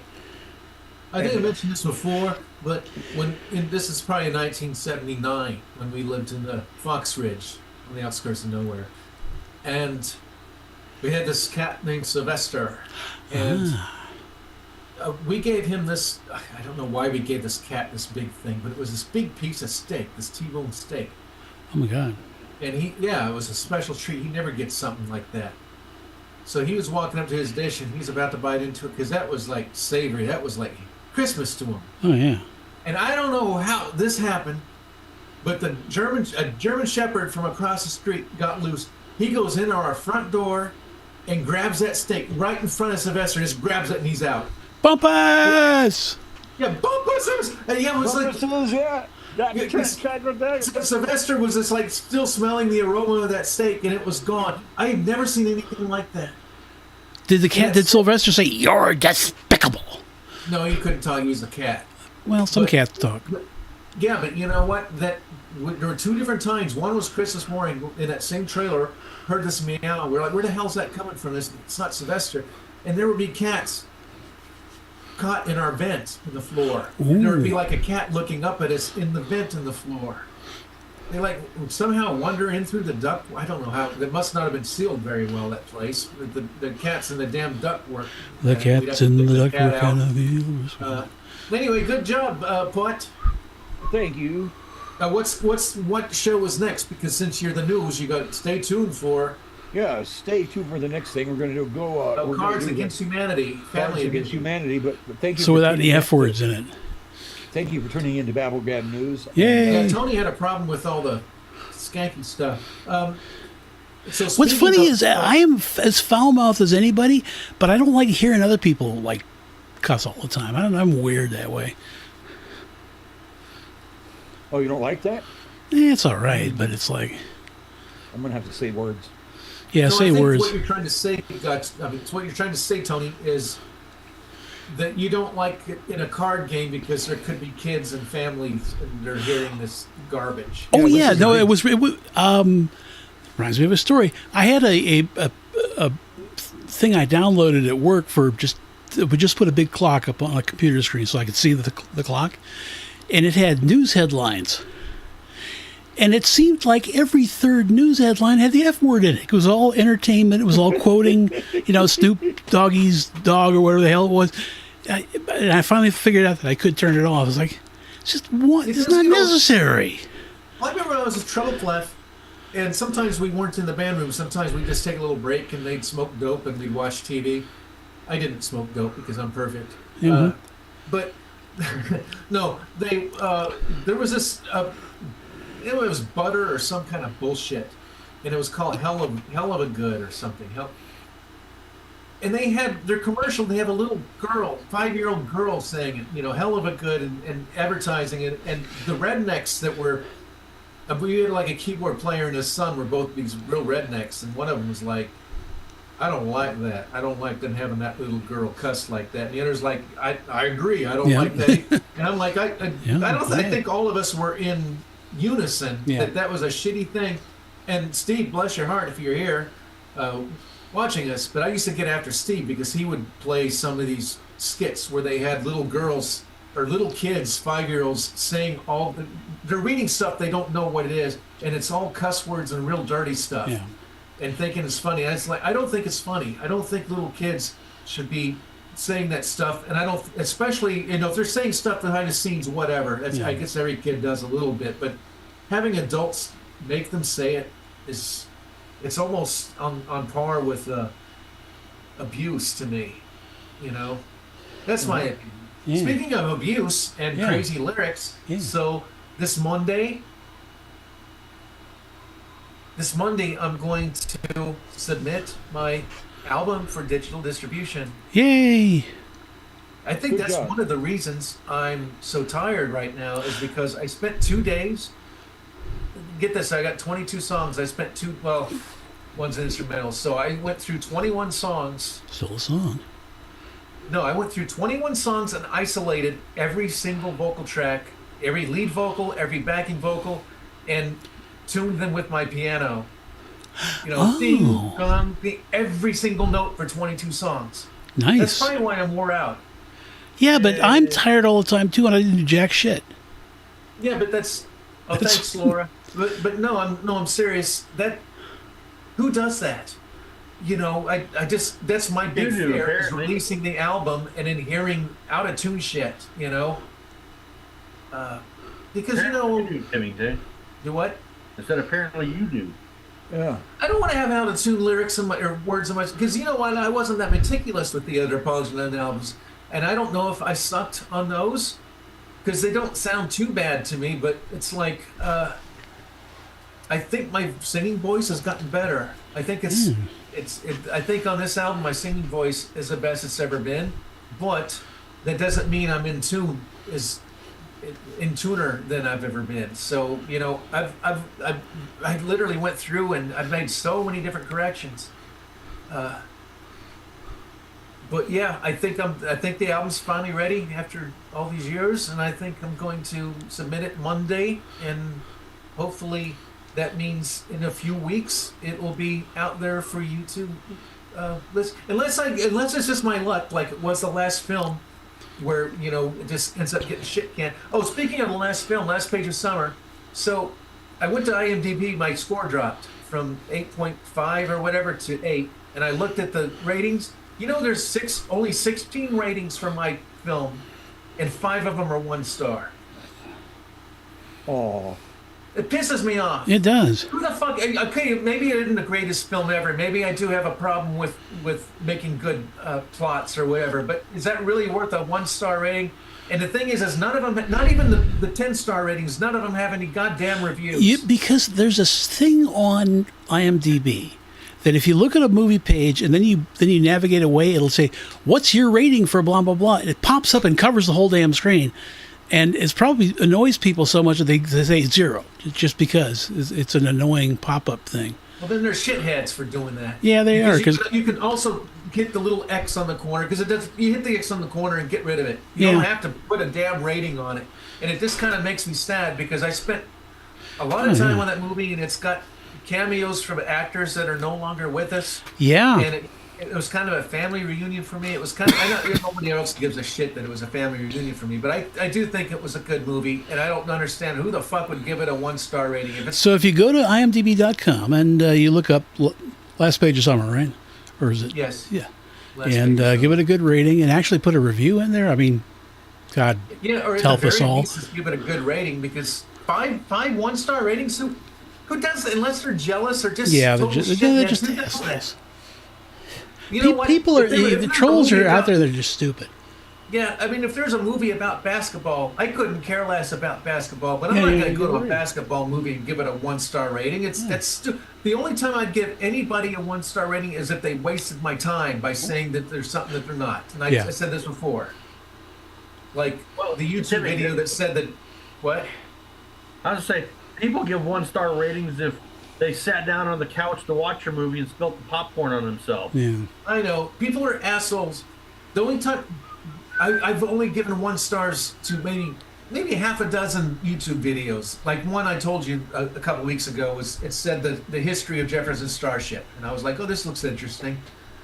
And they went through 45 minutes of the history of hot tuna, hot shit, Jefferson skateboard, Jefferson airplane, all those other things. And then Jefferson Starship, then they changed the name to Jefferson Starship and had a bunch of shitty, sucky songs. And then they went up, and that was it. And then I'm like, what the fuck did I just... And I looked at the ratings, and it was ratioed, like, 1,000 thumbs downs to, like, 2 thumbs up, and I'm like, oh, shit. I should have looked at that before I looked at the film, the thing. Because the band Hot Tuna, they originally wanted to call it Hot Shit.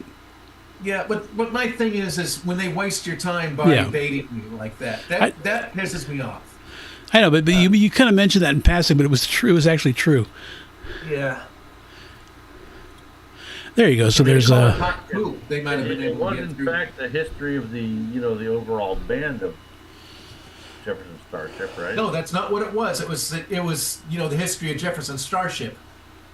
Not the history of every band that led up to it. Yeah. It's I want to know, because I like Jefferson Starship. I think Miracles is probably one of the best songs ever written. That's just stellar to me. I just love it. What's funny is I look up like a song. I remember that song. I like that song. And I looked up and it's Starship or Jefferson Starship. And it's happened like a couple of times. It's like, Well, I remember I was painting a house of Darren, and they played Miracles, and he's like, and I'm just thinking, this is sometimes I take for granted how good this song is, and then Darren's like, who is this? And I joked, I said, that's Jefferson Skateboard. He's like, really? That was the first time I ever came up with Jefferson Skateboard. I was just making a joke with Darren, but yeah, I'd hate to say it, it was a sex song, because it was 6 minutes long, and the way they start building it up and building it up and building it up, and then it goes flat again, and you don't get the chorus when you want it. And then it builds it up and builds it up, and here comes the chorus, here comes this, and then it doesn't. And then, whoa, there it does at the end. I just think that's probably why they did it, but it's like... that's why, if you ask Ray Slick, that's what they did with White Rabbit. Yeah.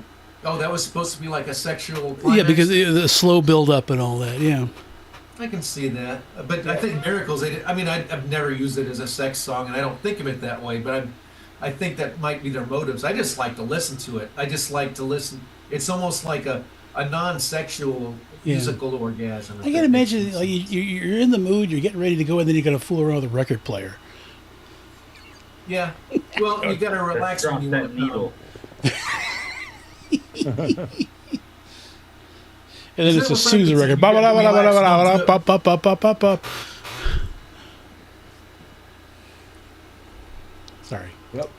Okay. When you Let's wanna play some come. cards. Relax. Okay, yeah, give us some cards. All right. Remember, this is Cards Against Humanity, the Family Edition. So, Okay. Family Edition. Yeah, so you Probably guys even say. more. So more 30% fewer F scary. words. Yes. Yeah.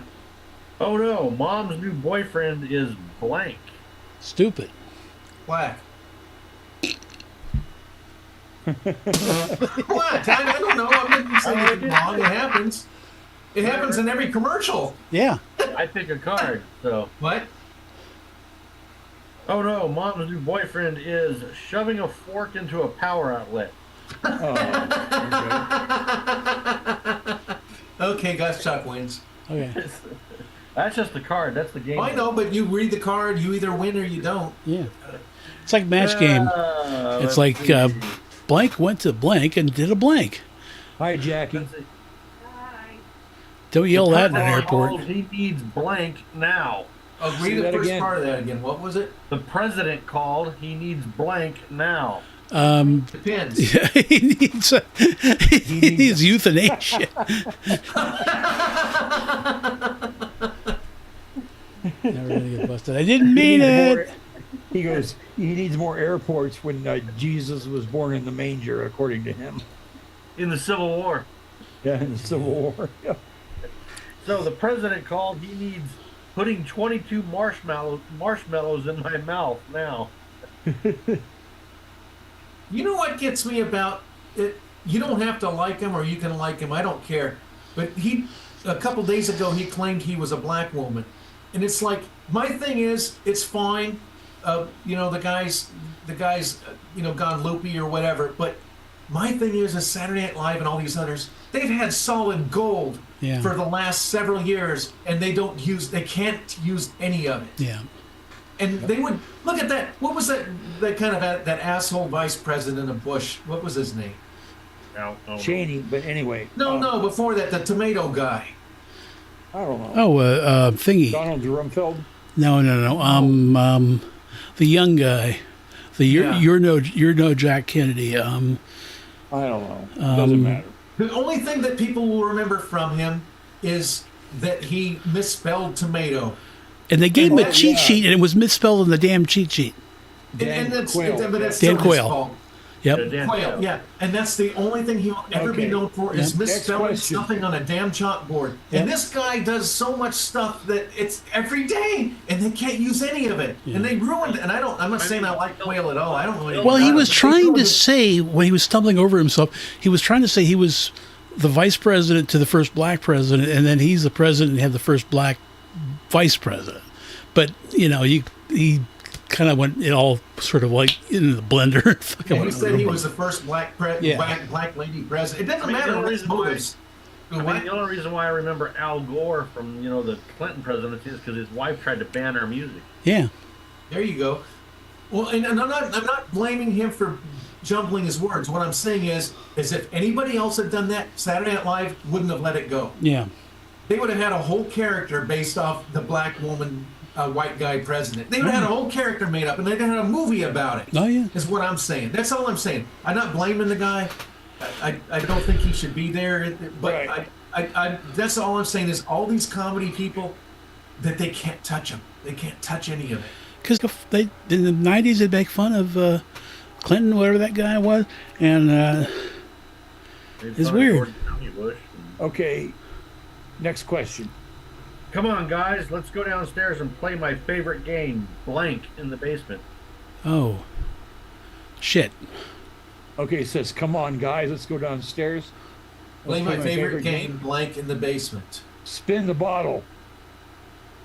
How That's good. You don't want to play that. about make people think you're swearing while you're not swearing in the basement? Rackin' frackin' varmints. Rackin' Varmints. There you go. That's a good basement game. I like it. Varmints. So, come on, guys, let's go downstairs and play my favorite game, putting peanut butter on one butt cheek and jelly on the other in the basement. That's the family version. That's the family version. This is That's a the family family version. This is what's wrong with the country now. Well, that and, Oh my God! I'm gonna leave now. I'll be back. You're disgusting, Gottschalk. Yeah, that was what Card said. All right. There it is. You don't win that one. Okay, who wins that round? It's not me. Mine sucked. What were the other two? I don't know. I don't know if it's win or lose. I think it's just laughing. Yeah, we don't worry about winning or losing. It's just it's how you play the Well, then you're ridiculously not just dumb. Nobody wins or loses. Here you go, Timmy. Well, What what's- ruined Christmas? What? What ruined Christmas? That gift my grandma gave me in 1980. the song Sleigh Ride.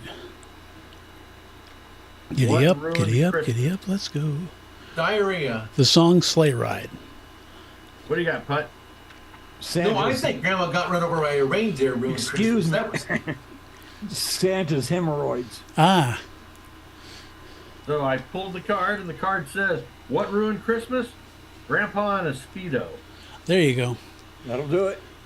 No, I suggested that to Big Bob one day near Christmas. Christmas songs that don't mention Christmas or anything Christmas related. that's pretty funny. Like Sleigh Ride.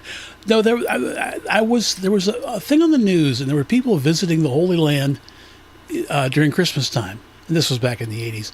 And there was this like adobe hut, and it had a little speaker hanging out the back, and it was playing Sleigh Ride. This in the Middle East, everything's desert, dry, 180 degrees, and they're playing that. It was I their don't get one offended by that concession to song. Christmas. I think White Christmas offends me worse just because it's so boring. Darn can't- kids.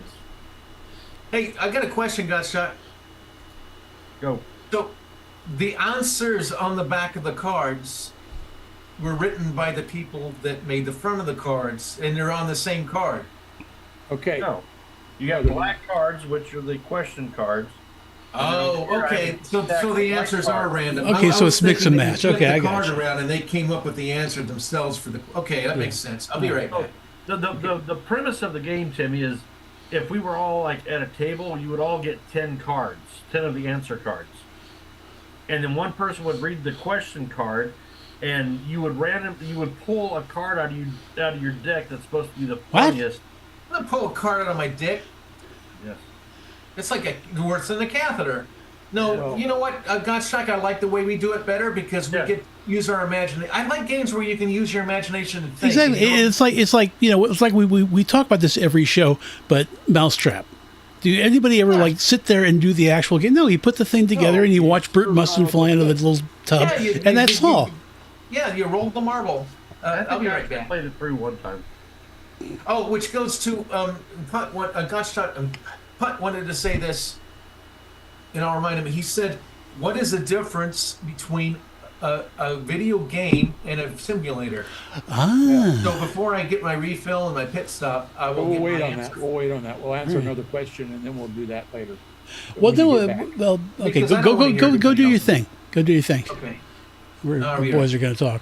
No, there was a game called the IL-2 Sturmovik. It was a flying game, World War II flying game.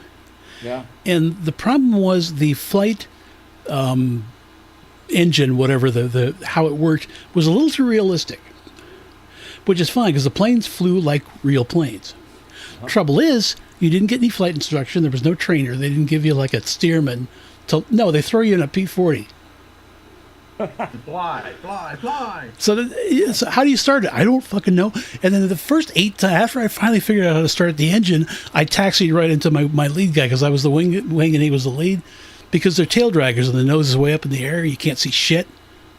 Yeah. After about the 5th time I ran into my other guy, I learned to sit there and wait until I could see him. There he goes. Now I can follow him. And I actually managed to shoot down one because this was, we were talking about earlier, the Pearl Harbor, where the two guys got off in the P-40s. And I did actually manage, after firing about 12,000 rounds, I actually managed to shoot down an enemy. But it was a little too realistic because you really had to know how to fly a plane. And I hadn't flown a plane since like 1981. I remember back in the day, I got a Microprose game called Gunship, and it was an Apache flight simulator. Oh. Well, that was before they really had the joysticks and all that stuff, so you had to control the collective and the cyclic controls on the keyboard. Oh, cute. Oh, yeah, so I'm trying to take off on an Apache, and you just go, nose in, and so When I was here we in- go. Go ahead. Darn kids. In my day, all we needed to have fun was blank. Cardboard. That was good. I did like that. Because that's realistic. Yeah, a rope on a stick. Rope on a stick. Clackers. Clackers God, I are remember great. those, yeah. They're lethal weapons, but they're fun. You guys old enough to Marbles, remember you know, those? get cat's eyes, you know. Because the clackers were like 1970, I think, 70 or 71. I had some. Yeah. And it was like they were out for like 6 months before they finally started exploding on people and taking out eyes and all that stuff. And so they said, nope, can't do them anymore. Knuckle My set knockers. was orange. Yeah. Darn kids, in my day, all we needed to have fun was talking to my sister's dolls about life problems. Well, I mean, you can do that. Because I remember there was a Calvin and Hobbes. Was it Calvin? Helen and Hobbes. It could have been him, or no, I think it might have been a Peanuts, but they maybe Peanuts, Goobers, and he made like 100 little tiny snowmen about this big, and then stood in front of him and said, "I suppose you're wondering why I asked you to be here today." I throw peanuts at you. I think it might have been Linus making little snowmen. This election day, remember, a vote for me is a vote for blank.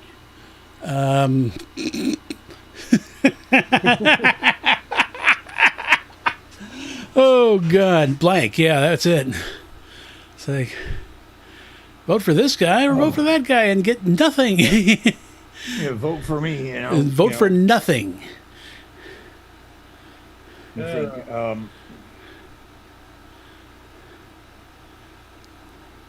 Look at these guys. anyway, I'm trying to think of something, and I'm blanking out. Now it's supposed to be whatever just pops into your head.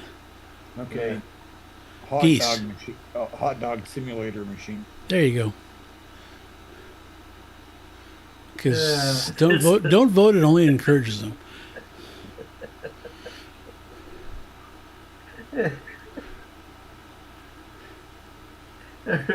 This election day, remember, a vote for me is a vote for an itchy butthole. You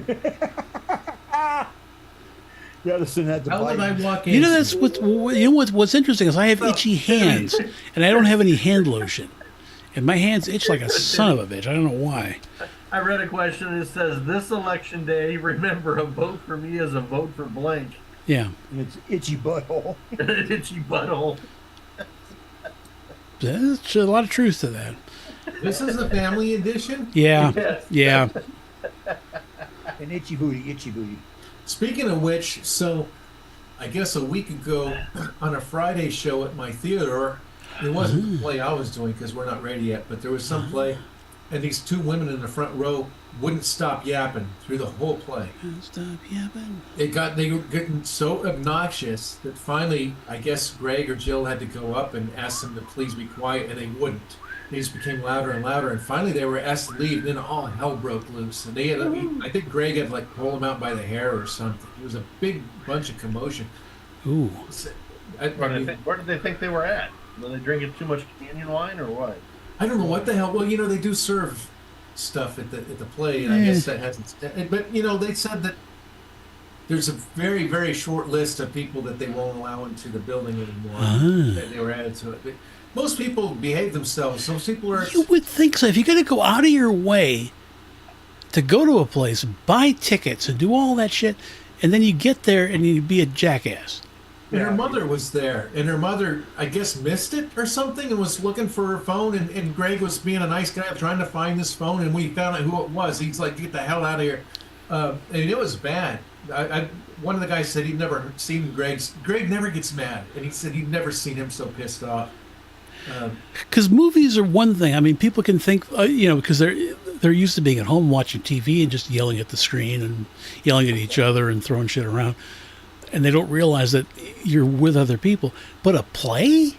There are actual live people on stage, and you're making.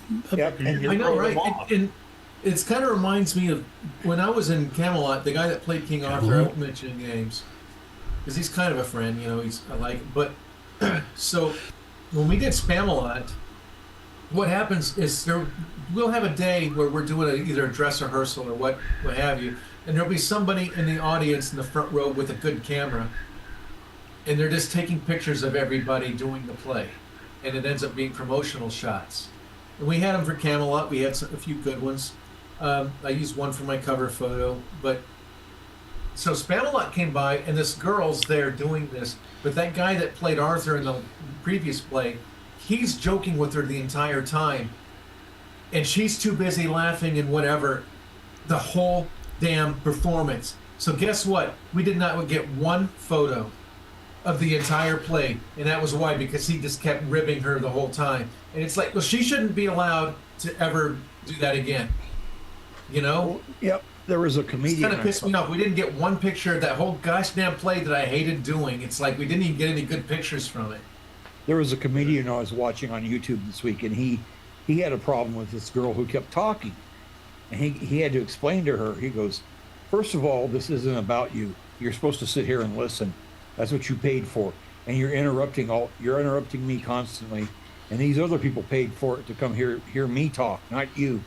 And she started crying, and they finally took her out, you know, because her boyfriend or something took her out. But yeah, he's right. I mean, when you're a live performance, whether it's a stand-up comedy or a play or whatever, they did not come to hear you interrupt the play. They came to hear you. They came to watch the play and watch what's going on stage and pay attention to that. But some people just don't get it anymore. They think they're the main character, and they just want to. They think they're entitled to ruin everything for people. Well, that's kind of what I talked about. At least when I would go into characters in like Wrong Channel, and I was that's what I was trying to explain to people. I don't think I could explain it right, but you have to look at it as a stand-up act. Yeah. My thing is when I go into a character, I don't want people interrupting me and doing asides. Because I'm not trying to be a prima donna or even a regular donna, but when I'm trying to do a character, the spotlight's on me. And so, picture it as a stand-up. It's fine to laugh. Everybody, that's what fuels a stand-up is laughter. That's fine. But if you're doing a stand-up and you're saying this, and like Seinfeld, remember? He does a stand-up, and there's this woman in the audience, that's so true, so true. And then he says something, and she starts booing him, and all. Remember that? He's the one that was responsible for her pinky toe getting cut off by a bus or something. You'll tell me you don't remember that Seinfeld. He went to her job and started heckling her while she was doing her job, like as a I singer. remember that. Yeah. Because it's like, it's fine to laugh, but don't put the spotlight on yourself. That's all I'm saying. Is when someone's doing a skit, let them do their skit without making funny noises. Just let them do their thing and laugh. Yep. I don't even know where I was going. Oh, yeah. So here's one from Mark. Okay. But we can all answer it. Yes. I hope we Now can. in toy stores, it's blank Batman. Okay. Say the first. What was, because I was walking on you. What about Now in toy stores, it's blank Batman. straight It's- Batman? It's what Batman? It's let me think here. What Batman? It's blank. Now in toy stores, you have your own blank Batman.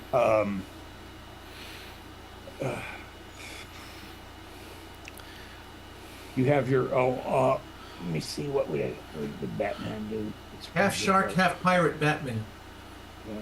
It's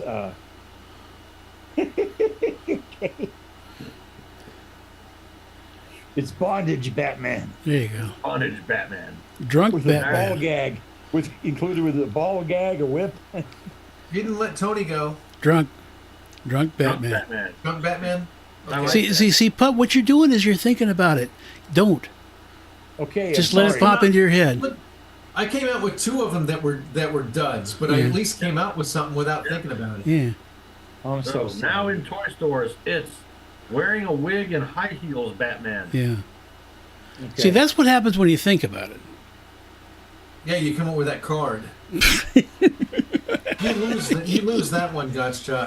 Hey, you know the game loses that one. I just picked the card. Oh, okay. Yeah, but you are the game. True. Okay. Okay, ready or not, here comes blank. Gonorrhea. John Cameron Swayze. That was stupid. That was an ill taste, but Oh, sorry, my bad. It's all right. Let me do one. Look out! Here comes what? Okay. Ready or not, here comes blank. Fat acceptance grimace. What grimace? Fat acceptance grimace. I think he was always okay with who he was. I'm gonna lose this one too, but it's kind of funny if you think about it. What do you got, Tony? Oh. I think I said something, but I already forgot it. How about It's just the problem. Santa on a- The problem was it reminds me of a song. It's "Look Out, Here Comes Tomorrow," Monkey's song that Davy Jones sang. How about Santa on a missile? There you go. Santa on a missile. Well, more of the family edition, answers here. So Ah, ready I or love not, that little here, toy. I want that so bad. yeah. ready or not, here comes flying around in a hot air balloon, pooping on people's heads. Okay. Yeah, This see, is a that's too family involved. edition. It's like brevity is the soul of wit, which is something that Rush Limbaugh said. So see, it says, flying around in a hot air balloon, pooping on people's heads. Well, I believe you. I'm just saying.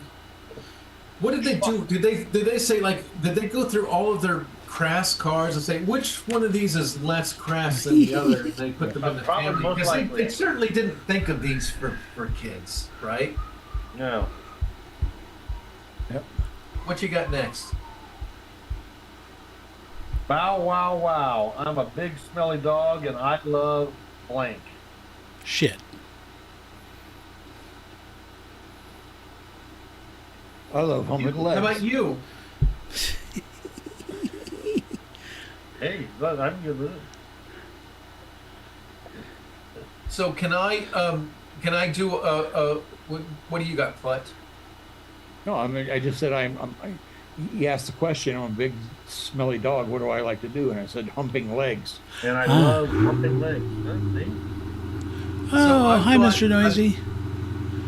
Noisy. I've got another segment that we can try out. Mr. What's that? Noisy. It's called Once I Had a Magic Potion. Okay. So I'll go first. Once I had a magic potion that made dogs speak English for just 5 minutes. Okay. I gave my dog that potion. And then I asked him why he smells other dogs' butts and eats his own poo. He didn't answer, he just looked at me, and then several seconds later he says, "Why do you wear handcuffs and stick fake wieners up your orifices?" And so we just kind of sat there and looked at each other, and I was just kind of waiting for the 5 minutes to be up. Ah, there you go. Okay. So that's Right. mine. What do you got? I had a magic potion once, and I drank it, and I said, I want a 12-inch dick, and the potion just said, well, just fold it in half then. Gross. That's disgusting.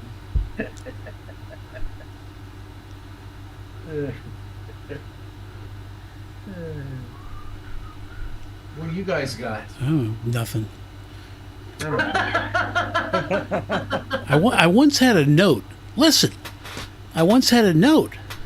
Listen. I Sorry. listen. Laura said the drink. non-family deck is non-family deck. Is Ah! I don't drink potions because those are demonic. I Really? didn't say I drank it. The Oh, I dog did. drank it. I held my nose, I closed my eyes, I took a sip. But I don't know why he went down to Madeline Rue, who was the actress Yeah. in the Space Seed. And Yeah. she was the chick who went with Khan. The lady with the gold cap tooth. Yeah. That all of the lyrics in that were kind of weird. Yeah. Uh-huh. Well, originally, I didn't realize he said I didn't know if it was day or night. I Yeah. thought if the original lyrics is I didn't know if it would stay all night. Ah, that's probably more important. Yeah. But I've been this way since 1956, which is now, what, 68 years ago. It's like, God. It's like that other song, You Had Plenty of Money in 1922. And it's like, okay, that was 102 years ago, so now you're either broke or dead. Yeah. And there were two versions of that song. There was an earlier version, I do believe, where at the end He ends it with love potion. You know, he's waiting for love potion number 10. And then he goes back to love potion number. Then he ends it with love potion number 9. It's weird. It was a weird way to end it. It was like he's, now I'm waiting for love potion number 10. Then he's like love potion number. I already said that, but it's just weird the way it ends. So I think there were 2 versions of that song. They probably are. So just for you, Laura, we're gonna do just one. Just one, Laura. Look at that! It was like a joke. A nun, rabbi. Wiener dogs. Wiener dogs. Wiener dogs. Arby's. We have blank. Arby's. Goop. We have blank. Was it Arby's? Arby's, yes. Arby's. Arby's. We have beef curtains. Beef what? What? What? Beef curtains. Yeah. Curtains? Yeah. Yep. I like that. It's a nasty reference. Oh, gross! You're disgusting. Yes, I am. Guilty as charged. So here we Arby's, go. we have coupons. How's that? Oh, there you go. Much better. Arby's. We have assless chaps. They were very big about for 3 weeks back in the early aughts. Is that like an anus pounder?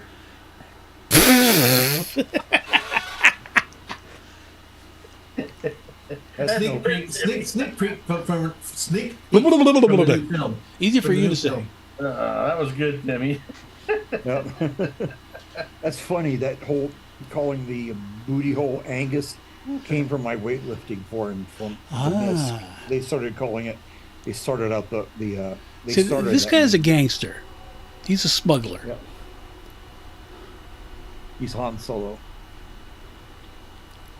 And that's Dr. Oh, I see she's avoiding COVID. Yeah.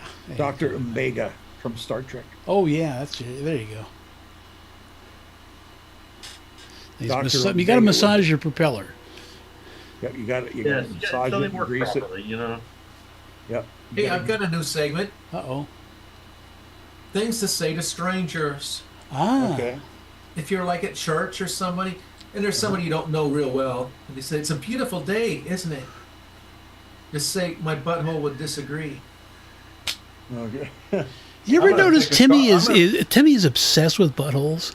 Yes, He is. I think so. Because I'm surrounded by them.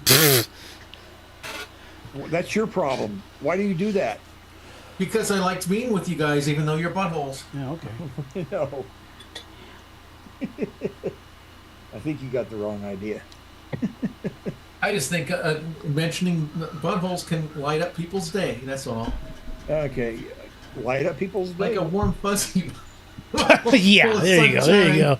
I would like to say, What was it's the a- question, Timmy, that you said for this segment? Oh, it was how to brighten people's day. Ah. Strangers. I How to just, brighten strangers' I just day. picked a card, you know, to answer that. And Good. Okay. This is sad because it's me, literally. Getting married, having a few kids, buying some stuff, retiring to Florida, and dying. Yeah. uh, Well, you didn't buy some stuff yet. Well, yeah, I bought some stuff. All kinds of crap. Look at that. you got a new truck. Yeah, I got a truck. and- You bought a new truck? Yeah. He When'd you posted do it on that? Facebook. He like last week, man. He posted Yeah. a picture of it. You didn't tag me in it. Yeah, he got one of those stainless steel things that looks like a doorstop. Oh, gross. You didn't get one of those. What do you call it? No, I think you got a GMC, didn't you, guys? No, I got a Chevy. Chevy. Put okay. it on your thing. Put it on your Chevy. picture. It's I did. it's My kind of heavy to put on wife your doesn't thing, do it. dude. I didn't see it. Well, you're an idiot. I You saw weren't paying it. attention, boy. Of course, I don't know everything that's going on with you guys. Do you have Messenger up? No, I'm going to go to your wall and look at it. Is it John David or Hollingsworth. David? David. Calling John Hollingsworth. Calling Kathy Hollingsworth. Probably. Tape me to the sky is the lyrics. Okay, I see a turtle. That's Tape not me to it. the sky. That's today. Yeah, that's the lyrics to Calling Kathy Hollingsworth. Tape me to the sky. Mm. As in like duct tape. Now, see, the Ah. non-family versions have answers like, you know, a bleached asshole, you know. Nice. How many times do you post a day? I don't know. However Every much I meal, for one thing. Okay, I'm already Yes, I on do June post 28th, every and you meal. got all this Star Wars stuff in it. When did you buy the truck? A week ago. About a month ago. A month ago. Yeah. New York International. I like that picture with the dogs on the stump. Yeah, I don't know the name of that band, but I'd buy that album. Is that? You can't even see the whole truck. You just like took a picture of the fender. Well, yeah. So at least didn't you take a at least picture? he can polish the fender. Yeah. Why didn't you take a picture of the? And I've got a love on it, so I've seen it. Yeah, so you saw it. You just forgot. You're I just an guess. Alzheimer's, Timmy. Yeah, welcome to the fucking age. Welcome to being over 50, Well, dude. why didn't Yes, you take exactly, a Timmy. picture Welcome. of the entire truck? Why did you just have a little part I of it? do have various pictures around the entire truck. Well, why did you post the one where it was just a close-up of part of it? You can't even see the grill or anything. Because I have the license plate on the back of my truck, and I don't. Because if But people it's have your not you, license, you don't- explain to me, Mr. Cop, what the fuck difference? Because you drive around, everybody can see your license plate, but somehow posting it online So, Mr. makes Cop, you die. Mr. Cop is going to answer that question. now. Okay. There are certain people who I have arrested and sent to prison over the past 30 some odd years that I really don't want to be able to see a license plate picture where they can run a thing and find out where I'm at, my exact address. They don't Yeah, but- they don't do that anymore. Not since Rebecca Schaefer. Yeah. So when they get out of prison, they tend to try to look up the cop, that put them in the blinker for. But so many people are afraid of they see them, they'll like scratch it out on the picture or some shit. It's like, okay. Yeah, I mean it's a public license plate. I mean, everybody can see it that's driving down the road when on the back of your truck. I my- just don't want. My question is it's a picture of the front of the truck, but you don't even have the grill. It's like cropped where you're just looking at part of the truck, and it's a front view. You don't even see the back license plate if you had the whole thing. Yeah, but I have other pictures. I said, of Yeah, around. but why didn't you post the other one of showing the whole truck? I don't know. I don't even know if it's got the chrome grill or the cheap black one. I'll let Well- somebody else eat the depreciation on it, though. That's all I know. I think it's a nice truck. I like What it. year is it, Dutch Chuck? The 23. Nice. Yeah, I bought my truck was a year old. My Silverado was a year old when I bought it, but I bought mine in 19. When I So bought was my it- truck, it had actually only been bought 4 months previous to me buying it. Ah. And you've Was it- got like it's a crew cab. Yes, it's a complete. Because I've got a cab. double cab. Mine's a double cab. It's got the smaller back door, which is fine for the dogs, but it's not fine for the robot costume. I gotta put the robot costume in the bed in a tub because it won't fit in the back. What's nice about the truck, though, is the guy that owned it before I did for the full Right. 7,200 miles that he put on the truck. He put the rhino lining in the bed. He put the window tint in. He put side step bars on the side. He put an exhaust cap, those black decals up and over the side. I mean, he put a couple $1,000s on there. I bought it for $41,000. So what happened? To get repoed, or the guy just got tired No, of he it? Or- traded it in. On After something 4 else. months? Yeah. So People here's are the thing. stupid. My truck, Chevy Silverado 23, Uh-huh. I bought for $41,000. They bought a new 24 Silverado that hadn't been bought yet. Put it next to mine. They wanted 62 for it. Yeah. So I was like, I'll Oh yeah, take that. car prices It are was really- out of this world. They're crazy. Yeah, you know what? I paid for mine. I bought mine in 19, and it was a year old. It had 40,000 miles. It was high mileage for a year old truck. But man, I paid 60. No, I paid 26 for it. Yeah. But you know what? I think mine's worth like 30 now. It's like it's actually appreciated. But You all right, Mark? Yep, I'm sorry. I was just listening. I was just thinking I want a Toyota again, a Toyota truck. Your little black Toyota. that's was cool. that's sacrilege with Toyota truck. No, they're very reliable, dude. Yeah, right. They are. So how many of us are going to go see that movie? That Moon movie. Where it's about Hollywood. Just Right. you, Dutch Chuck. I don't watch movies anymore. I don't I watch think you TVO do. movies. Well, the thing is, I intend to watch movies, and I don't. I still really kind of do sort of semi want to watch the Top Gun. Now the son of a bitch is coming out with another Top Gun. It's like, Top Gun, I'm really old now. Okay. Yep. The only one I You know, I want to haven't see. seen any of the Top Guns. The only one I Well, want no, to see. '86 was fun. That was the time when I went to the movies a lot. I would often go the first day. I think I never saw seen Batman Top on the Gun. first day, '89, and then I got no.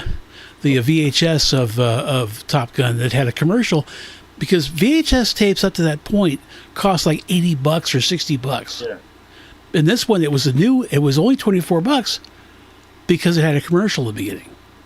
Oh, and I think the first time I ever went to a theater by myself to see a movie, it had to have been in '86. It was The Wraith, and it was only because I kind of remember seeing a trailer for a movie and it had these car crashes and things, but I didn't think too much of it. And then a kid in school that morning says, "Yeah, I just saw this movie called The Wraith, and it was so cool. It had this highfalutin Chrysler." And I'm like, really? Because I was a Mopar kid. And so I went out to watch the movie. You know, I saw it twice at the theater.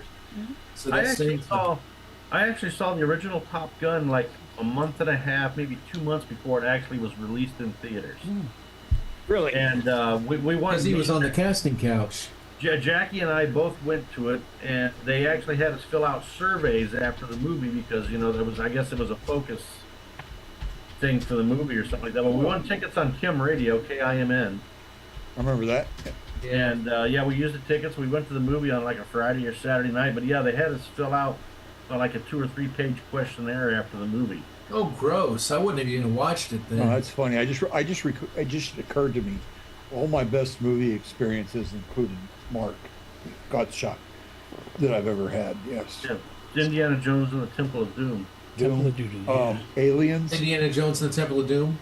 What else? Aliens. Indiana Jones and the Temple of Mark, Doom. I over here got animated in Aliens. I did. I almost got out of my seat. When that one Marine came around the corner and was looking around, and you were like, "The alien's behind him," because the alien was in the wall, and the alien Yep. came out of the wall. And Yeah, that was one. And then we went to that silly anime thing with Fist of the that North lasted Star. all day long and half the night. Oh. Yeah. Uh-huh. Yeah, piss on the North Star. Okay, so yeah, you've all talked All about day. that one. So it's these are the things we talked about. Rock 105 in Jacksonville before it was the Rush Limbaugh channel. It actually used to be the classic rock channel for years. I mean, they were the ones that helped Skinner be Skinner and everything. And I used to listen to it. That I didn't like it much, but they would have every time a movie would come out, you could go to their radio station and pick up premiere tickets. So I would pick up tickets for Darren and me, or maybe he'd pick up a ticket, and we would go to their premiere, and we saw Twins, and we saw all these movies that came, maybe Die Hard, all these movies that came out in the late '80s. We would go to the premieres, and what happens is they would like have prizes under your seat, like random prizes, and I've still got a Tremors floor mat, like a front door mat, and it's got Perfection Population 13, and it's got an X out and it says 12, and it's got bite marks all in it. Nice. And it's a neat little piece of memorabilia, and little things like that. And like we went to one that was the worst movie I've ever seen. It was Michael Keaton. It was called One Good Cop, and we were already. Darren was like, "Well, we know that's fake." So we were watching. But there is issue with cops. Guess who's not even listening? So Well, no, Putt's deep in conversation with random people who wandered into his house. Gosh damn show. So what's your brother's issue with cops, man?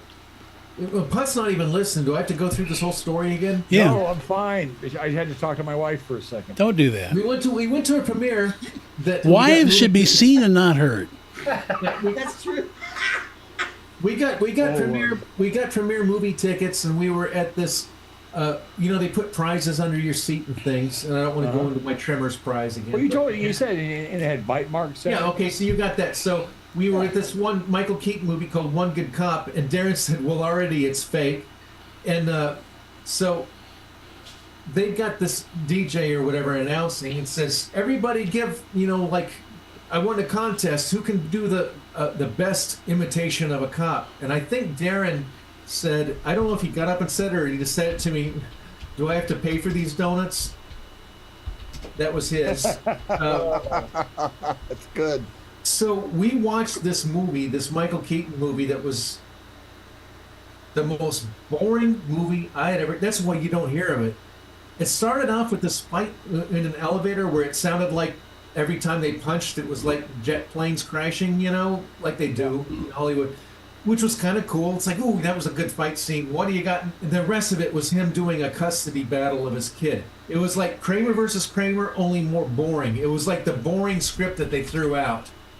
It was so, it had nothing to do with being a cop at all. It was just him going to social care and filling out forms for the whole gosh damn movie. That's why we don't see it anymore. It was terrible. Michael And my other Keaton story, which I and think was interesting, is One Good Cop. What?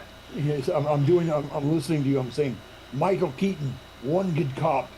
How many forms can you fill out? I know that's basically what a cop does, right? In a world where there's so many forms. Yeah, in a world One full man of filled forms. them out. And Darren. I mean, I remember being at your house, Timmy.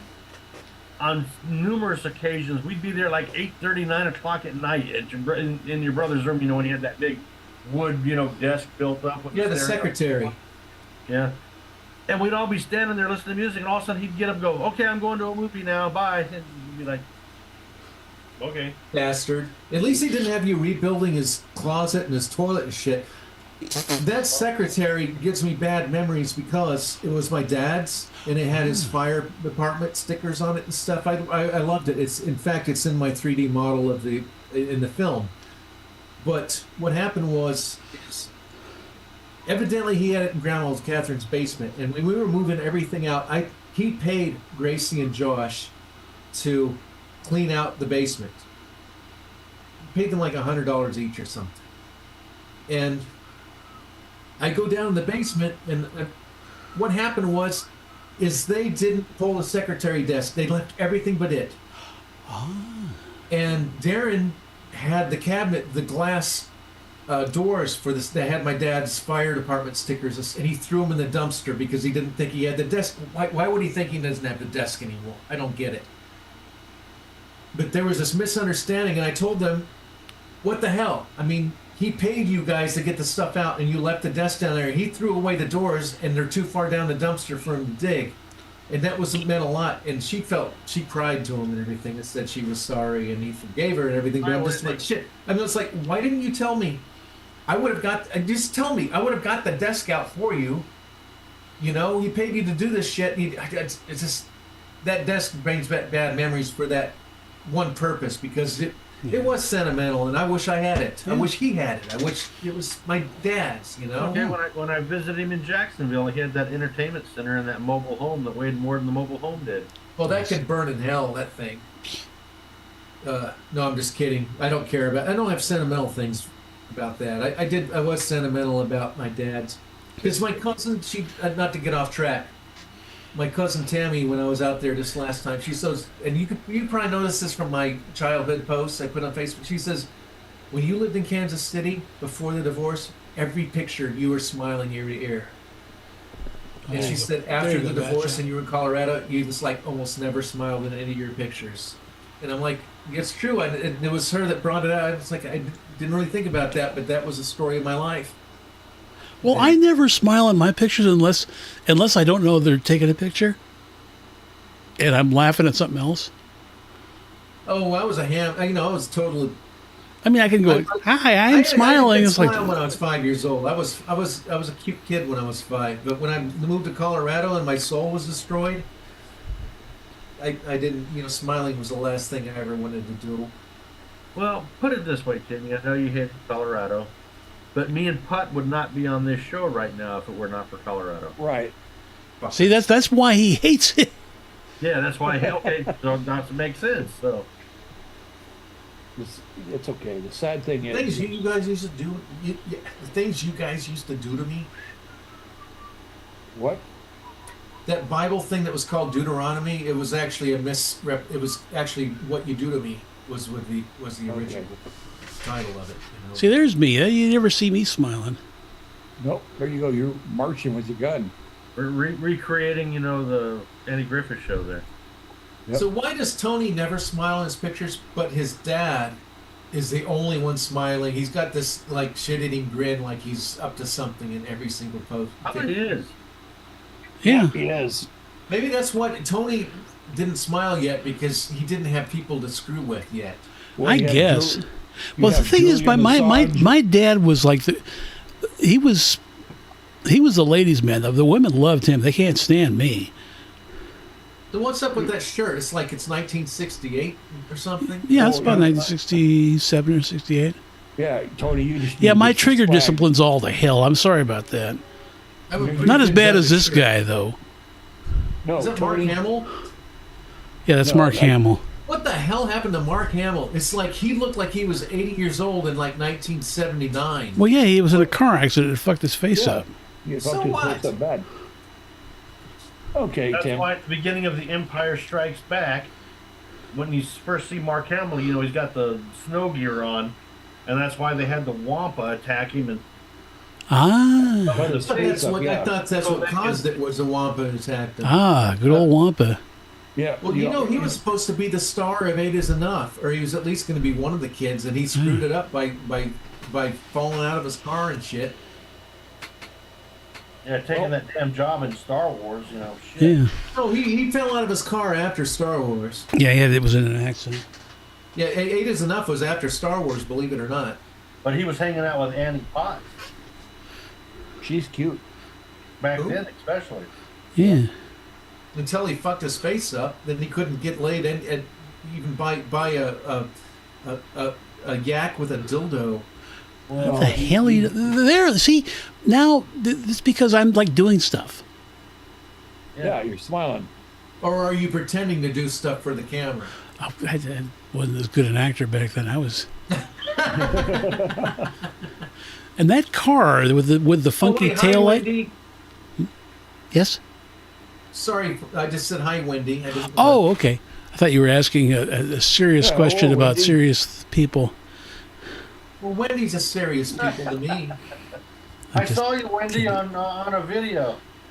Oh my That's God. right. He posted a video in our chat of some guy that did a video of Pensacon, and I was like 6 minutes and 20 seconds in. He's like, "Look, Timmy's a robot," and I looked, and there's Wendy Renshaw and Lisa, and there's my buddies. Yay. Yeah, cool. And sorry, Tony, we didn't mean to interrupt. What do you got? See, well, you see the bumper and the tail light? That was a car that my dad had. It was a 2-cylinder German NSU Prince. Yeah, And you he, got like 2 different pictures of it that you post here. Yeah. 2 or 3 pictures. but that car, that thing blew. It was a 59, I think, 59 or a 60, and it blew up in 1966. It just, because my dad loved little tiny cars that crapped out after 3 or 4 years. And so that picture could not be any later than 1966. And 1966, I was 5 years old. Can you imagine Yeah, giving you a look like you're 5-year-old about now a steel saw with a sharp blade?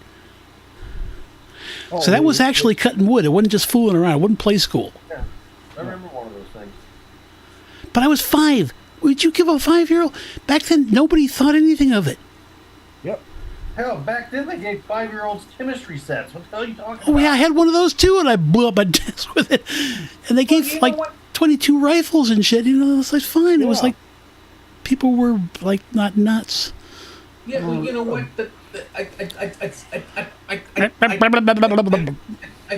I'm looking for a link, and all I'm seeing are gosh damn Godzilla memes and things. Oh, okay. Where's the Godzilla memes? I'm looking at our Pensacon thing to send our pals, and Yes, we have no pals. we got pals. We're We got people- pals, we got see? people We're asking for pals. The Pensacon link, and what did you say it was like 6 minutes and 20 seconds in? 6 minutes, Yeah. 20 seconds, 25 seconds, somewhere right in there. Okay, I'm gonna give you the link in our thing. Oh my now, God. what were you guys just saying before I so rudely interrupted? I have no idea. I don't know, but I just tell you this, that I there's so much of my past I don't remember, and I hate that. And it's, Is that what we were talking about? Not remembering our past? No, I'm talking about it now. There's just a lot of it I don't remember. There's some I do remember, but there's a lot of it I don't, and that's it sucks because you lose. I don't know what you call it, but it's Memory. you sometimes try to make a trail, from your past to your future to now or whatever, and there's just a lot of gaps, with that shit. Well, what were we just saying? Oh no, we were talking about Tony with the saw. That's kind of when I was 5 years old. I don't remember really playing with saws and stuff, but my big thing is you saw in the film that we got that big church complex behind the house, Oh yeah. and I used to just be able to have free reign on the church. I would just pedal my bike around when I was 4, 5, 3 years old, and I could play on the playground, which was kind of a little far away from the house. Even at night, I remember coming in at night, telling my mom, I was so excited, saying, "Hey mom, I was on the jungle gym, and I could see the Phillips 66 sign and the neon lights of the hen house and all that stuff," which was a little ways away, several, it was like half a mile away, and I could see the civilization and all the neon lights, and I was so happy. And she's like, "Oh, that's neat too." She didn't smack me and say, "What were you doing out at night by yourself?" She's like, "Oh, that's cool." And I would take my big wheel and I would pass that all feet and cul-de-sac, and Wayne, who I used to know because he looked like a girl because he had long hair, and I would, "Hey, you want to spy on Wayne?" We hated him because he had long. He became my best friend. He's the one that told me that my nipples were called frisbees. Oh Jesus! I don't want to hear about your nipples. What are you talking about? You're so perverted, but You're the one that brought up your nipples. I did not. I didn't bring up my nipples. Wayne did. I haven't seen him in like 45 or 50 years. No. So anyway, Yeah. they didn't even think twice about it. The worst thing that ever happened on my trip, and I feel bad about this. This is why you don't allow 5-year-olds to go cruising on their big wheels by themselves.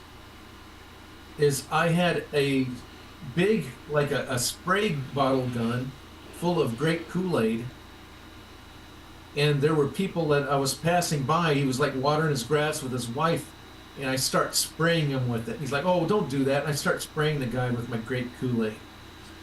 "I'm sorry, it was 50 years ago, Tony. I've regretted it ever since." Yes. I didn't realize that stuff's sticky and stuff, but he was watering his lawn. He could have washed it off. You need to find him and call him up and pay him reparations. Oh, for he's that probably shit. floofied 4 times by now. Well, then you pay his estate, I know, I do feel bad. raise his kids for him. Yeah. And there was this one old lady that lived in this brown house. And I was going by, and she like waved at us out her door, and she scared the hell out of me because she was just a little scary looking, and we ran away. And I feel bad about that too because she was just being nice. And I remember one time I heard her yelling. She was like 5 yards away. We could see all the different yards because there weren't a lot of trees back then. And I said that, my dad. I saw her yelling back there, and Dad's like, "Oh, the brown house lady." And I'm like, "Yeah, her." So he knew who I was talking, the brown house lady, because evidently I told my dad of it. I feel bad because she didn't do anything mean. She was just waving at us, but she just kind of looked scary. You should. You need to contact her too and make reparations. Yeah, maybe I should contact her. It was like 1972 or 3. If you say 1972, it's like, oh yeah, I remember that. 52 years ago. Yeah. I still miss those days, even if the brown house lady scared me with her being nice. Yeah. And me, Because you should never do that. You should never be nice to people because it never comes out. It never works out right. Well, that's what she said. No good deed goes unpunished. I'm waving at these little kids and they run away. I feel at least we didn't like give her the finger or do something mean. I just ran away and I didn't know what the finger was back then. Well, sometimes I go to pet, a hornet or some kind of bug that I want to pet and be nice to, and it flies away because it's scared. Yeah, and I was like the battle flag. Well, don't tell people that. They're kids. 1 second. I mean, we went and saw Godzilla in 1985. Yeah. We saw The Last Starfighter. We saw, It was probably more than 20. I mean, easily. Oh, I'm going more than 50 or more. That's probably right. That's probably right. And Yeah. hell, we went and saw like 2 movies in one night. Ah. Yeah. We went and saw Glory, and then went and saw Hunt for Red October. Right. I remember that Ah. night. Yeah. You know, when they made a Hunt for Red October, they could have waited 2 years and gotten a real sub. Yeah.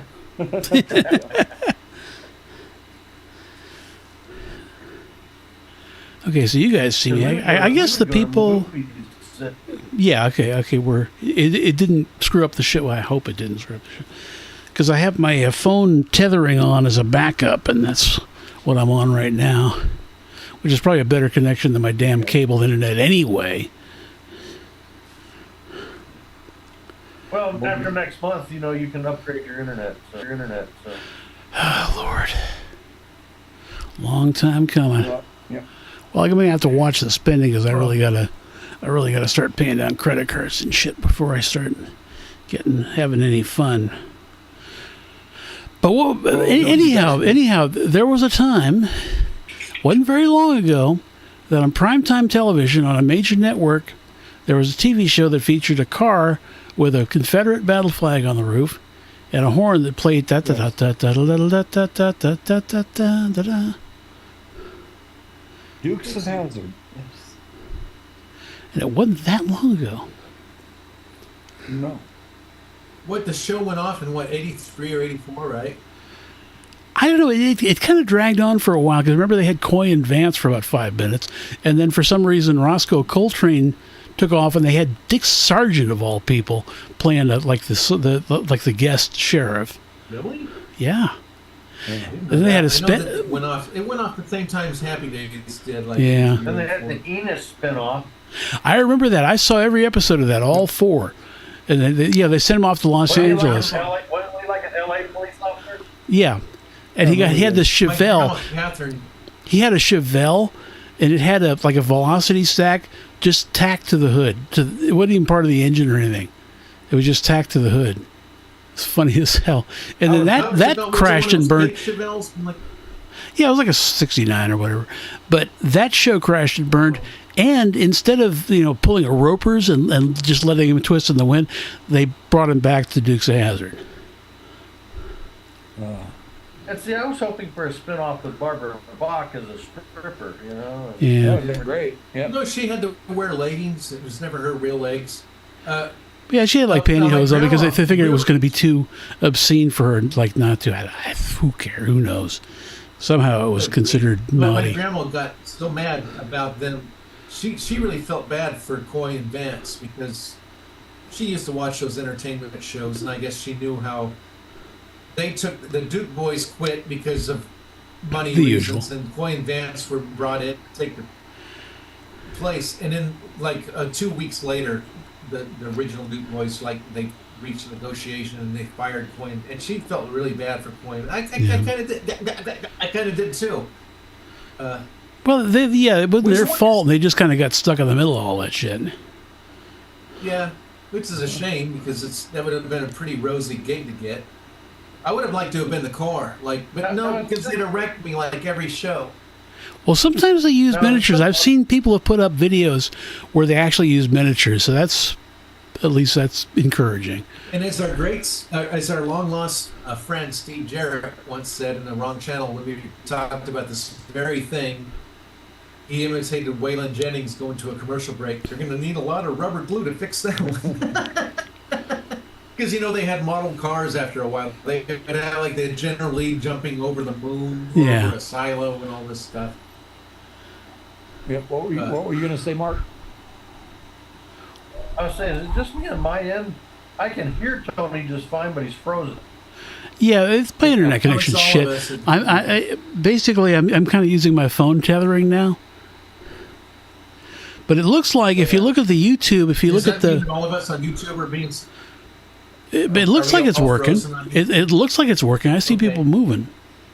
Well, it's working, but your frame rate is real low. Yeah. Well, On Tony or all of On it? Tony. Tony. Yeah. On my Okay. end. Well, Tony will be over it in a month, so. That's okay. My frame rate is perfect. I look wonderful. Yeah, that's what your mama Are says. you going to start taking an extra day off, Tony, during the week? Are you high? No, Tony's gonna quit when he gets his check in. He ain't gonna worry Yeah, about it. Yeah, I'm not going to Check retire on in. $1,200 a month. Sorry, even if I move to Costa Rica or some goddamn place. Yeah, you just need to. Well, you got $1,200. Basically, I would have to find somebody who took such a shine to me that they'll just put me up and feed me and give me a place to live for nothing. And so far, I ain't found anybody like that yet. Lauren Lauren loves take care of her you. dog. Yeah, Lauren, I was talking to her on Messenger the other day, and she says she likes you. Yeah. Because we've been working together for 20 damn years now. Hey, so Pot, have you talked to one of my cousins on Messenger? No, I have not. I have not. You sure? Not even one named Pam? Not that I know of. I don't know. If I talked to a Pam. I don't. A Pam Dorgan?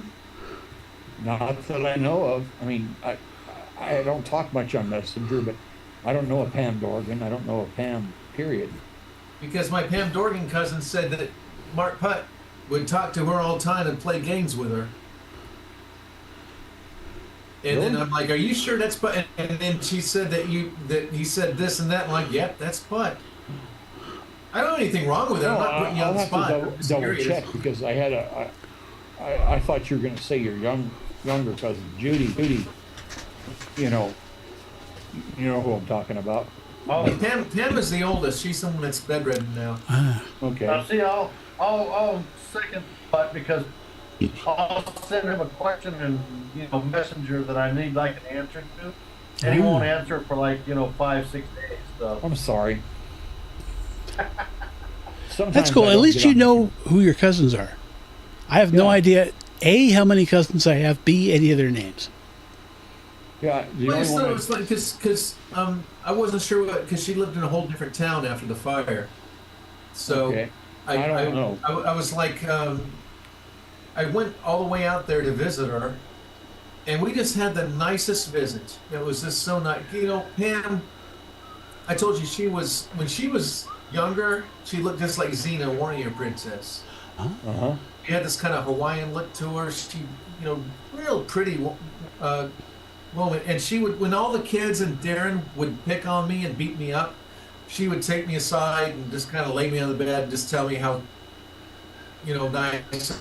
She would just baby me and console me and make me know that I was like Mr. Rogers, only a real pretty Mr. Rogers.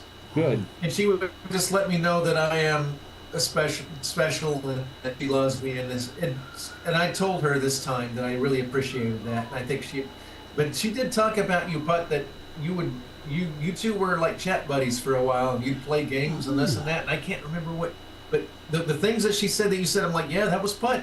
Well, it must have been then. Yeah. I don't recall. She's I not a know that- stripper though. No, it's okay. No, I had a big crush on your cousin Pam.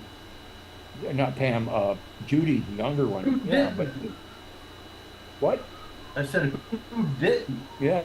Well, Judy is the star of Transforma now, so you can see her becoming a tanker truck and all these other cool things, a stapler. Yeah.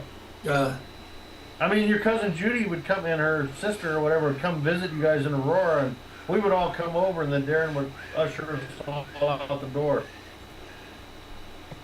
Yep. Yeah, I know. I've heard. Ramona came and visited, and she was telling me stories.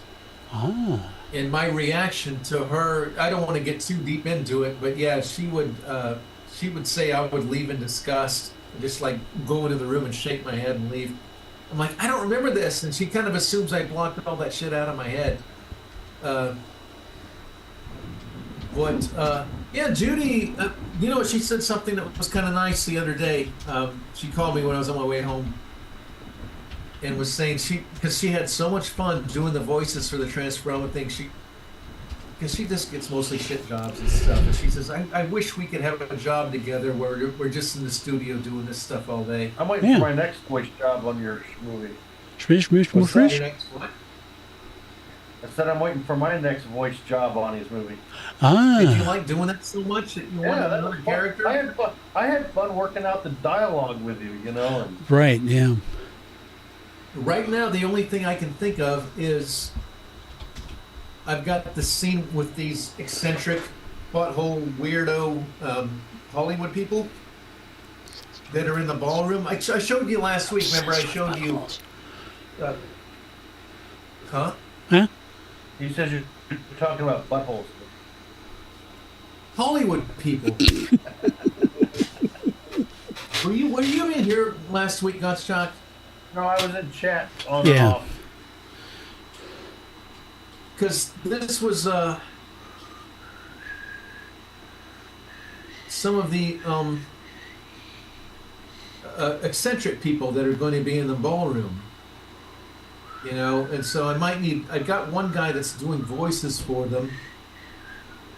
And I can maybe use an extra voice if you want to be one of those stupid Hollywood people. I'm trying to think of what else. There might be people in the Sky Lounge. If you want to be somebody in there. Huh?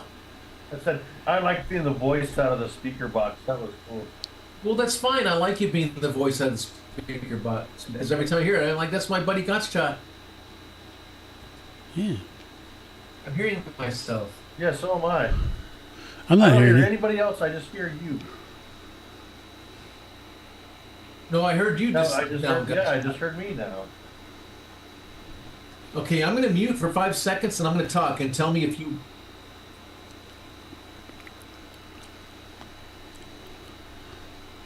Say something. I can hear me. Yeah. I can hear Okay, me. when I heard the echo, my mic was muted, so it's not me. And it's also delayed by about 5 seconds. So somebody got YouTube or something on in the background, or Yeah, but it's not me because I was muted when I heard you echo, so it's not on my end.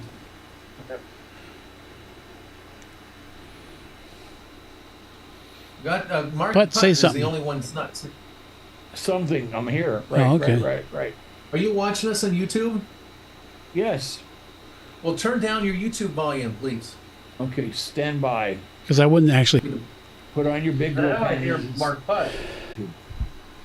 Good. Yeah, That's no. when we got to the root of the problem. Then, so, but fortunately, I'm wearing a reporter costume. That sounds really kinky or unkinky. Wow, that was really unkinky. I like that. Wow, that was really unkinky. I like that name now. Unkinky. That was very uncanny. All I know of is you. last week's show, guys, was like over 4 hours long. I'm not going to Yeah. be here for 4 hours. And we And you were know fresh what the as a ironic daisy at the thing end of it. is? We didn't even notice. You know what the ironic thing is after watching the whole damn thing for Wrong Channel Moments, that last hour it was just as boring as it could be. You know, it's like there was no reason for us to go that 4 hours because I don't know what, we weren't really being funny or anything. I don't think it got any material out of that last hour. Well, according to you, we're never funny. So, I mean, what degree of not funny was it? Well, we aren't funny, but you know what? I get on Smack and all that stuff. We need to stop doing the smack and the crack. Why and- not? I like Smack, you know, and it makes me think that the show's funny. That's how we get our Wrong Channel precious moments on YouTube. Well, Ah. you may, On Smack. you don't think anything we do is funny, so Well, it's not. We're not very funny people. We're very boring and. no, we're very hilarious. Huh? We're funny as hell.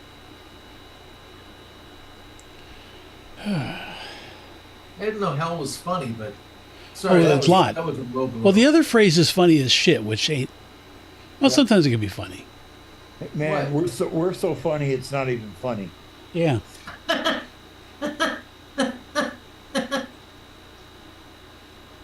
There's our first Wrong Channel moment. I mean, our precious moment for the. I keep saying Wrong Channel moment. I'm still like 10 years ago.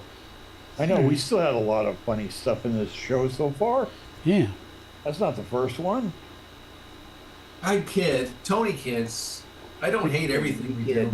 You know what I do notice is I think this show sucked. We got nothing funny, and then I watched the rerun, and it actually is. Yeah. And there's other times I was like, we did good, fellas. We did a great show, and I watched the rerun. I'm like, no, we weren't. This sucks. Well, So it's always the opposite. It's what Fred Broski, my TV pal from Kansas City, told me Ah. when we had lunch date last year. He said there were times where he just thought he had it going on doing his weather broadcasters, Bowling for Dollars, and he went home and just thought he was so into himself. His wife was like, I didn't see anything special. There were other times where he thought he screwed up so much that he literally cried on his way home. That he was so humiliated. And then you realize when you watch it, it's like, it wasn't so bad. So his lesson was, Timmy, you're never as good or as bad as you think you are. And I think that was some grand advice, you know, from a professional. Because he was a professional, you know, entertainer all his life. Yep, I've had the same experience playing on stage, you know, as open mic and solo and stuff, or even when I'm doing shows, and I'll think, you know, oh my God, that sucked, you know, and then people were like, oh God, that was fantastic, we loved it, it was fantastic. I'm like, well, thank you. And then other times I think I knocked them dead, you know, I just thought I just blew them back out of the room because it was so good, and I get zero reaction, or I might listen to it and I'm like, I mean, he's right. It wasn't as funny. It wasn't as good as I thought it was, but it's not as bad as he thought it was. But it's just like, okay, got to be careful. And as long as you do your homework, meaning you prepare and all that kind of stuff, and you can only do your best. That reminds me, we went to this new karaoke bar it was near our house. And he did say new, N-E-W. No, it wasn't new. I wish it was. No, that would be gross. That was a good movie. We went to this karaoke bar that was near where we lived when we were into that stuff. And I'd never sang there before. It was a whole different crowd. And I did a Neil Diamond song, which I was a pretty good... I consider myself a pretty good Neil Diamond imitator. So I did one of his songs, and... nothing. There is nothing worse than like doing karaoke or doing a live song and you're done and it's silence. So you just walk off the stage, my tail between my legs, just walk off. Timmy, I've told you this. Do not own the outcome. Oh, yeah, it's not. That's beside the point. I'm just going off the stage. Yep. I go and sit down. Gracie, who was at least the one person who should have been cheering, was talking to Big John. She's like, oh, I'm sorry, I was talking to John. I forgot that your song was over. And then some guy goes up to me and says to the owner of the bar, and she's like saying, no, don't say that. He said she hates Neil Diamond. And she's like, no, don't say that. You know, and I'm just like, you know, fuck you all. And I shouldn't have shot the place up like I did. But it reminded me of that 50s song, you know, you wouldn't date me because you said I couldn't dance. But you didn't even want me around, but guess what? Now I got a gun. There you go. You know, I know you can't own it. It's kind of like that film. Any of you that are on IMDb and have accounts, please do me a favor and give. If you like The Last Page of Summer, please give it a good review because, like I said, we've only got 16 reviews and 5 of them are 1-star reviews, which is and nobody has any comments. Yeah, I put the link in the chat. Thanks. And if you haven't watched it, don't fake it. Don't give me a good review. If you like it, please do. But it's like... And then you got people like Steve Jarrett. Bless your heart, Steve. We love you. But if you do give me a comment and you've been in the film, please don't say you were in the film. That's worse than leaving a bad comment. Is saying, oh, this is a great film. I'm so glad to be a part of it. No! No! Don't ever say that. Don't ever say that. That's the worst thing you could ever say. At least it looks like he had fun doing it. Oh my gosh. Might as well. Well, I would rather have somebody say you look like you have fun doing it than saying thanks for having you as a part of your film, because that's the worst thing. Because then everybody's saying, oh, I get it. All the good reviews are people that were in the movie. And that's why I don't have celebrity guests or anything in this series, because I don't think any of them even watched the gosh damn thing. Because that's the thing. Sometimes you see these indie movies and there are more people in the movie than watched it. Yeah. I think that's my last. I had like 75 voice actors in it. Even Cousin Oliver said that. Have you ever gone to a movie theater to watch a movie and you end up being like the only person in the theater and you're like, well, I guess I fucked up. Yeah. I've done that, but it's not been a bad movie. I did that with Road Warrior. Well, I don't need the validation of random people. No, I don't either. Oh, I know, but I'm just saying when you go into see a movie and you're like the only one in the theater, and it's Yeah. like, Well, I mean, maybe That to that's me what is like good. I hate people because the problem Yeah, is well- nowadays. I mean, I guess COVID's a part of it, but it really began long before COVID. Do you go out among other people? It's like I don't even like to do that. Yeah. well, when I remember the first time I saw Road Warrior, I went in and you know, it was rated R, and I think I was 17 or something like that, so I wasn't quite supposed to be there, and I was all scared, but they sold me a ticket anyway. You know, no big deal now that I look back in the past. But How were you scared watching the Road Warrior? no, I was scared because I was underage, and I thought they. Oh, would you were not- scared to Well, get no, if in. you're 17, R is Yeah. under 17 not admitted. So if you're 17, you're okay. No, Okay, Mark, maybe that was it. it And then I went wasn't in, the Road Warrior. yep, and When I it was sat down. 17, you and I went and saw Thunderdome. Yeah, we did. Well, no, So I was much rated much R is bigger. under 17 not admitted without a guardian. Yeah. Yeah, we did see Parents. Thunderdome. You could go. When Oh, goodness! My big brother Mark took me to all sorts of Yeah. R-rated stuff. When I saw the Road Warrior, I was in the theater by myself. I sat myself on the front row and watched the movie. It was so awesome just being there by myself.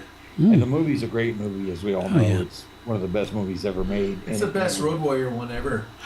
Yeah. How many movies? I know we got all movie buffs here. We've all seen 3,000, at least 3,000 movies a week. How many movies where the villain, the bad guy, sings the theme song? Very few. I think, It was Thunderdome. yeah, I think Tina, you know what her name was. Tina Tina Turner. Louise. Tina Louise. Turner sang it. That's the only one I can think of, unless there That's was the only some one I can Bond think villain. of too. I just like Did Grace Jones sing the Bond villain? no, that was Duran Duran. Duran Duran. Okay. I That's gotta the tell only you one I that can think about of. the Thunderdome is there were two songs that she sang, and one of them sucked, and it was the big one. But We there don't was need a- We another don't need clear another road. hero. Yeah, that was a sucky one. Yeah. But there was The a other good one was the she good did. one. There was a good one that had a video too. It was One of the Living. One of the Living. That was actually pretty good. It was probably written by the guy that did the Meatloaf I'll stuff. tell you It was what, my great. secret favorite singer. I love Tina Turner. I She's mean, great. She's a great Yeah. singer. singer. She I mean, I did just recently, didn't she, in the past few years? Yeah, that was last 5 or couple 6 years. years ago, wasn't it? And she died in like Switzerland or somewhere. Yeah. Right. Well, she was I have no fantastic. problem with Tina Turner. She's all right. She have nice legs? She had Yeah. great legs. She had a great But body. not And But she was- you remember Master Blaster, right? The little guy and the big guy. The little guy, Leonard Rossiti or Rossito, he had a long career. I remember watching some movie from like the 30s with Bela Lugosi, and there he is. And I said, "That's the Master." Yep, that's him. Well, the guy that played Blaster was the same one who played Humongous, wasn't it, Mark? I'm not sure. I don't remember.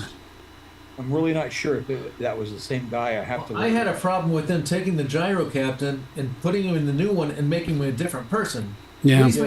Because he saved that was weird. he saved Road Warrior Max's life like 3 times in the Road Warrior. Yeah.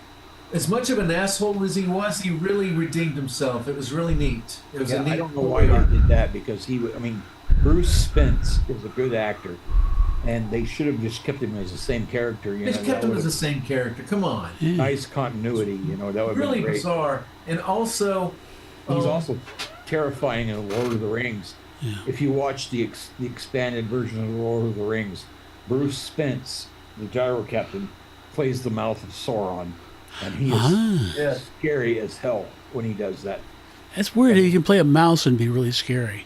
Yeah. yeah, A mouse. Not the mouse of Sauron. Mouse is so That'd have been hilarious. Got the Mickey Mouse ears. No, And the master Angelo is I called him Angelo Rossiti was his name, little midget guy, and he was in a bunch of movies going back all the way back to the because, 30s. you know, in Thunderdome, that was confusing with Bruce Spence's character.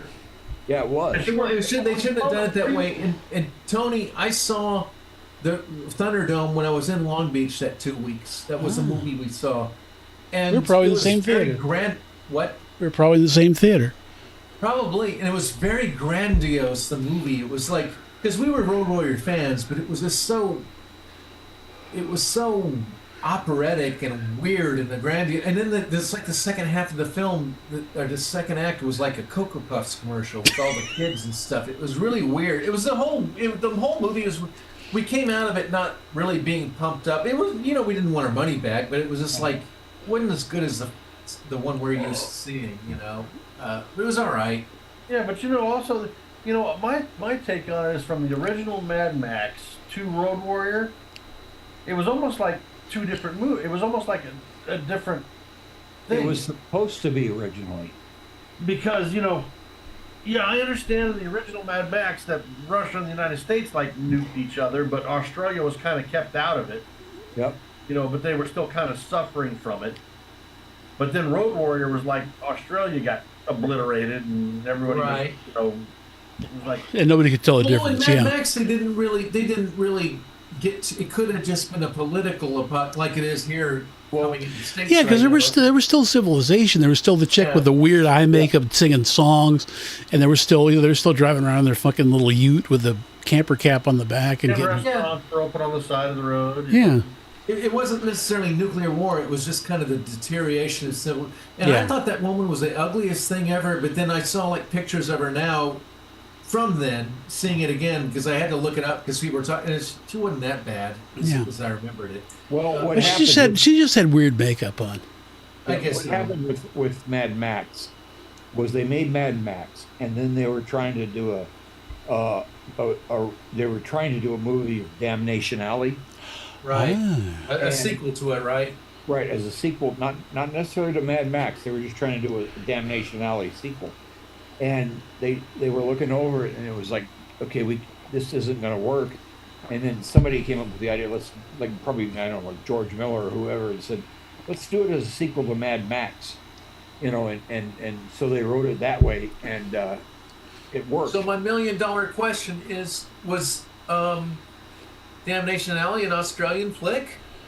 I think it was. Because to me, it was always Vegas. That was the one with the thing with the 3 tires on each corner. Yeah, that went. Yeah, that was like a Lockheed thing. It had the accordion center, with the 2 pieces. Yeah, I always thought it was a Vegas kind of a thing.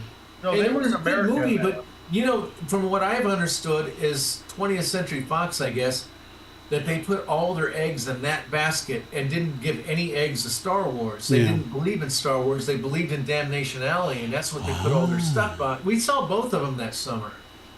And I liked both of them. Really, I did. Star Wars was the winner, definitely. Yeah. But, you can't beat the armor-plated killer cockroaches. Yeah, there you go. Damnation Alley. Yeah. So.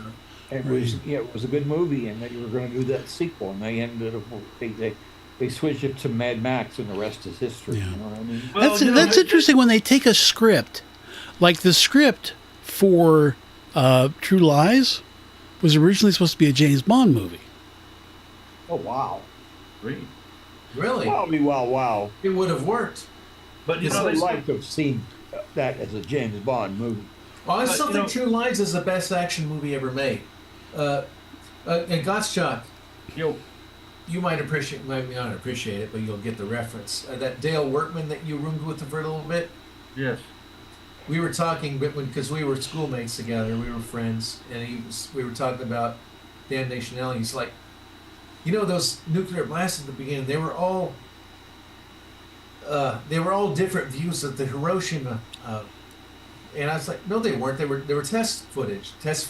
He's like, you're right. I didn't think about that. I'm like, yeah, they were just. There was a they didn't drop a camera crew on Hiroshima. On Nagasaki, yeah. No, they didn't. Yeah, that's one of my favorite parts of it at the time because he called me a warmonger. I wasn't. I actually lived with Dale for a little while. Mm. Yeah, he always called me a warmonger, which I wasn't. I liked model planes. I liked model warplanes and stuff. Me too. I love B-29, B-17s, B-24s, all that shit. You look at the model, you don't think of how many civilians are burned to death because of these damn things. You don't think of that. Yeah. You think of like firebombing of Dresden and all that kind of crap. And even the Russians or the people that were the Axis I don't think of their planes as causing. You just look at the plane itself. Yeah. Is that a cool plane? No, Yeah, they really yeah, cool. it's pretty well, the cool. Nazis had some cool planes too. Oh, You yeah. know, I mean, Yeah, it's fine. You just look at their planes. I don't Yeah. know. you know, it was like, you know, there are some cool planes. You know, sometimes the bad guys have a cool plane, like the Russians with the MiGs. Some of those are pretty cool. Yeah. You I know, think One's it's kinda all cool. theater anyway. No, I think they're what I all was going to say earlier when we were talking about Damnation Alley and Star Wars, you know, how you talking about that, Timmy? The reason why they've actually had psychologists do. The reason why Star Wars did so well is because everybody was tired of the freaking depressing, world-ending shit. You know, they were, Ah. and they think it was just the psyche of America was ready for something. You know, yeah. Oh gosh, Chuck, I've heard that. I mean, in the '70s I was more into Bugs Bunny than movies, but Yeah. I've heard that in the '70s movies were so goddamn depressing. They were just. it You ever was just see? one- You ever seen one Dog flew Day over the Afternoon? cuckoo's- What? You ever seen Dog Yeah, Day Dog Afternoon? Afternoon's a great movie. It's very I depressing. don't think I needed to. Just this. Well, they did- Even The they did- Godfather, which you showed me, and it's a fine film. You know, even the made-for-TV films are fine. I'm just saying that they're. Yes, they were depressing. It was depressing. It was just a lot of death and a lot of shooting, and I think One Flew Over the Cuckoo's Nest, and what I've not was seen it? that one. All of those Vietnam films, they were just Yeah, all like- depressing. Well, And they it's were- like Gottschalk's right. We needed a fairy tale finally. Yeah. and they and I came I out think with- remember really good. watching that movie Silent Running, you know, and I actually saw it I remember again. that with Bruce years Stern, ago. yeah. Shit, that movie wanted to make you off yourself, you know? Oh, Mike and the Mechanics, right? No, No, No, but wasn't. Oh shit! James Stern, wasn't it? Or Bruce Stern Bruce Stern, yeah. and the three little robots. Robot. Yeah, but didn't Joan Baez do the theme for that damn movie? She Oh might gosh, have. I don't know. My friends and I, after we saw that Silent Running, we were walking back home from the theater, and we all thought, I'm being honest here, like that was better than Star Wars. And my friend Jody at the time, he says, "Man, I would pay $8 to see that movie." And we'd What only paid, movie was it? it was a Silent Running. And- Silent Running came out in '72 or '73. It was. Yeah, I Yeah, was what are in you? How Alaska. old are you, Putt? You like 69 years old? No, I was a kid then. In You gotta remember, on military, I am- you gotta, I am you gotta 50. remember, Timmy, on military bases, Yeah, they just played random matinee movies. I mean, Oh, okay. Uh-huh. Well, you know what? I just think that shit. There What were was you gonna Silent say Running. before Silent Running? There Oh, was I don't Dark know. Star, which was Oh, depressing movies versus Star Wars. yeah. Yeah, because yeah, I know what you're saying. I'm trying to get my thoughts back again because I was Ah. gonna say something. Well, not only do we have the Oh Star- yeah, the black hole. That was a Disney Star Wars ripped off, and it was supposed to be really depressing. It's like I really They think like Star the Wars black was hole. lightning in a bottle at the time. Because Silent Running also inspired the bots on the Mystery Science Theater 3000. Yes, it did. Hey, what was the movie with Farrah Fawcett that was depressing as heck too? oh, that was Saturn III. Yeah, it's just like they could. Like I said, Star Wars was Michael lightning in a Douglas in bottle. that, They too. had everything just right by the time it hit the theater. Saturn III. It had Farrah Fawcett. It had that crazy ass killer robot that had like the little head with the red eyes. And then, Oh, that's what operated on me. That Are you pulled thinking my of Lily Run, intestines Got out. Shot? No, I'm thinking of Saturn III. Okay. Yeah. Oh, yeah. It had that weird robot. Yeah. I haven't seen many You know previews. those people for it. want you dead, Gottschalk. What? Those people want you dead. Who's that? Hollywood. I'm gonna die anyways, so you know. No, they want you dead, and they think it's funny, and you love them for it. No. There's I don't nothing- understand. I don't understand people that like don't like the Acolyte and they hate watch it. It's like don't hate watch it. If you want these people to fail, just don't watch it at all. I Don't- haven't watched it. I haven't watched it either. I don't care Don't about watch it at your friends. Don't pirate it. Don't even give them the satisfaction. Now, here in about a month and a half, I'm looking forward to season 2 of the Rings of Power. Yeah, me too. I am too. Yeah. I can't. You guys are hopeless. No, I want to see it because I like being in Middle Earth. And I don't care if it's not Fuck's canon or sake. not. You I know don't what? give You a know what's this TV? It's people putting on costumes and butt fucking themselves in front of you, right? Well, anything's like that, you know, whether Not really. It Yes. didn't used to be. You're like patronizing these people for it. No, listen, whether it's an animated film or whatever, there's still some independent filmmakers, and they've been. Those they've aren't been, independent filmmakers making Rings of Power. okay. It's Amazon and shit. It's Amazon. And shit. Okay, well, get over it. Then we're. I'm not going to get over it. Amazon's the one that rejected my film because it didn't follow their political narrative. Well, that's going to change. They could stick it up their duty chute. I will Well- never ever watch because I watched the entire Dick Van Dyke show. I did a marathon on Prime watching it, and when they screwed me, I never had anything to do with them again. Well, okay, but that's, you know, there's shows on Amazon I won't watch. But you know, I thought, you know, Saturn 3. I remember Saturn 3. Also, I remember Logan's Run. Farrah That Fawcett was depressing too. That was another depressing set. They were all Yes, let me depressing. finish, please. It was not Yeah, in let me Logan's finish. Run. Logan's Huh? Run. Farrah Fawcett was in Logan's Run too. No, I don't care who was in it. It was very depressing, that movie. Yeah, they went into the new used shop. Their faces Bless you. reconstructed Thank so you. they could be more effective runners to try to get away. Ah. And Well, that was 'cause like a goofy shopping mall, wasn't it? yeah, Yeah, it looked like was. It was, yeah. it was the same one they did the Blues Brothers in. Yeah. they New they tried Oldsmobiles to- are in earlier this year. Yeah. Right. Farrah Fawcett got killed in the movie. Oh, And she you're got right. killed That in was real Holly life too. Holly. Like she had like anal cancer or something. You and your horrible. buttholes again. Yeah, yeah. I didn't make it. I didn't do it. Yep. You sure did. I don't know how people get that stuff. Is it processed foods or is it just genes or what is it? What is it? Just What is it? What do you mean? how people get these cancers? Because Butt people cancer. are getting it more and more now. I mean, she had hers like 15 years ago. Yeah. But it's like, now it's getting a lot more. Really common has now. been 15 years. It was 09. Actually, they're saying all the movies that are the same as that. You know, they're talking about Silent Running, the Omega Man. Oh, Oh, yeah, I that was it. More people. Yeah. Yeah. So, yeah, people were definitely ready for Star Wars, which was more of a. Yeah. THX 1138. You know, I actually don't think I've ever seen it. I might have seen clips of it, but yeah, that was Lucas's big thing, and that's why Milner's 32 Ford had THX 138 on the license plate.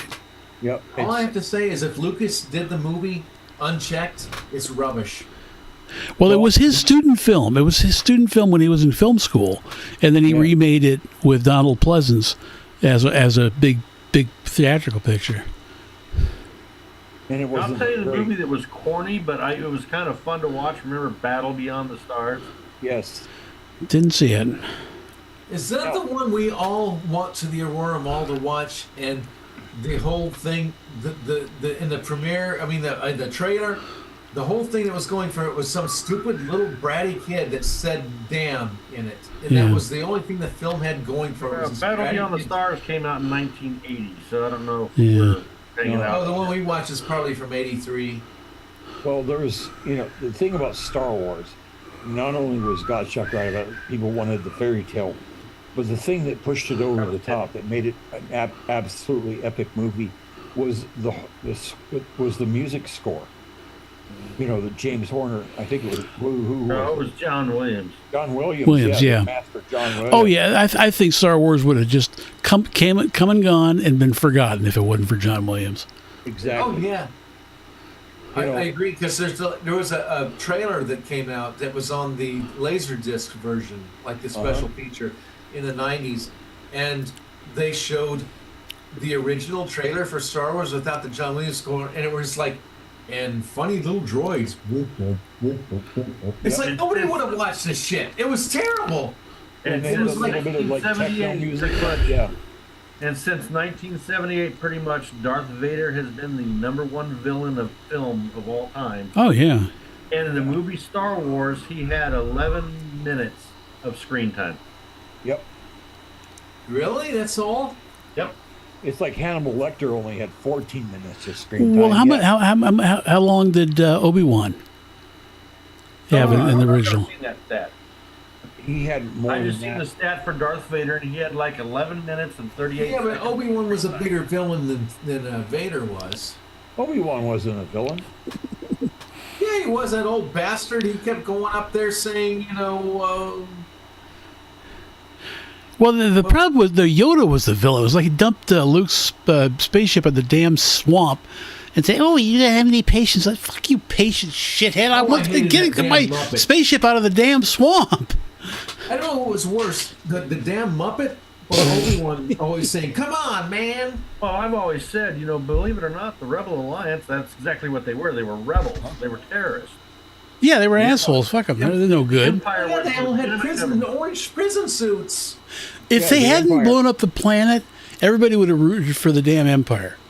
They had they to were blow all up the just- planet just to establish them as the bad guys. Otherwise, because they had order, everything was peaceful, everything was fine. We didn't need the Porkins or any of these jackasses. It was fine. Didn't need to be fooled with. Interesting, Tony. I've heard people theorize about things, but that's an interesting way of putting it. Well, it's true because you look at Mos Eisley. The stormtroopers will let anybody do basically what they wanted to. You know what I mean? Yeah, they didn't. Open your bar, open your store, open any of that. We don't care. Yeah. We're just Because gonna- under Tarkin, at least the space shuttles ran on time. Yeah, exactly. And in the first prequel with Princess Baby Doll, she says, "No, this is how democracy dies, with thunderous applause." Yes, it does, because everybody applauds when democracy dies. Screw democracy. But if you listen to those prequels too, that the Republic, Senate was so corrupt. Exactly. Mhm. It's like Rome. The Empire is better than the damn Republic anyway. Yeah. Oh wow! Do you know what I realized? I think I've realized it before. Is if you take your hand and like squeeze it, where your thumb's gone, you end up looking like kind of like a Velociraptor hand. Ah. It's pretty cool looking. Because my fingers are all swollen up. No, But not for like some reason, that. my You hands are gotta do it itchy like as hell, this. and I don't have any lotion. I'll show you when I'm in my human form. Something I forgot to say, and I want to say it before we close out the show. Uh-huh. You know that Rolex wall clock you showed me a little while ago? Uh-huh. I tried to find one of those on eBay. You know how much those fucking things are? Probably more than a Rolex wristwatch. Yeah, they're up there like 10 grand or more from like ones from like the 60s and 70s, and like I didn't know Rolex made wall clocks. Not yes. anymore, but it's back to these days. So when are people had are they haircuts like better that. than a regular wall clock, or Probably is it not. just buying the brand? Yeah, you're buying the brand. You're buying a. Because matter of fact, back in the old, the race car days, Rolex had all of their clocks up, because they were like the timing for the races and stuff. Well, Not they so did, much a and then the Longines was really big for that. You'd see Longines time on like Wild World of Sports, where the guy's going over the barrels and da da da da da da da da da My blam. Clancy cousins they had a very beautiful split level, like 5 split level house. This guy was in the small we'd stay faces. in, and they had this grandfather clock. Ah, It was a real one with the real thing that you had to like rock once in a while to get it going. And I thought that they were listening. My mom and them had gone to bed after us, and I thought they were watching some show for the first time I ever heard it because I kept hearing it ding ding ding ding. I thought they were watching some show, and it kept happening. And I'm like, wow, that's a long show, and that's a clock. And I realized it was the grandfather clock, and it was such a beautiful clock. We had a grandfather clock too, though, and we had the chains with the weights on there. Right. Yeah, that's what it was. It was a That one. real grandfather clock. It wasn't battery operated like the little one I got, but it was Anyways, like, guys, it's my bedtime, so All right. I don't even know where I was going to go with it with the grandfather clock, but because we were talking about the Rolex and the Longines Yeah. clock, and you told us a cool story about how you're, had one of those cool German-made, yeah. yeah, but I think it had to do with them dissing me and not being my cousins anymore, and everything's sucking right now. But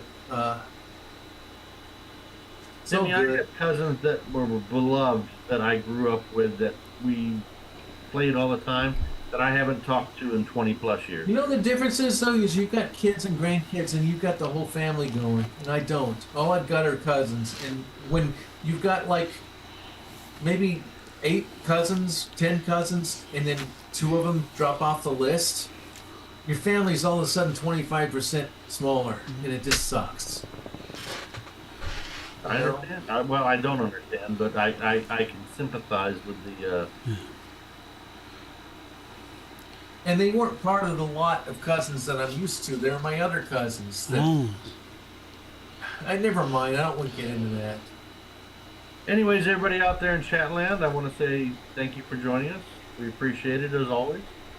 Yeah, take care, fellers.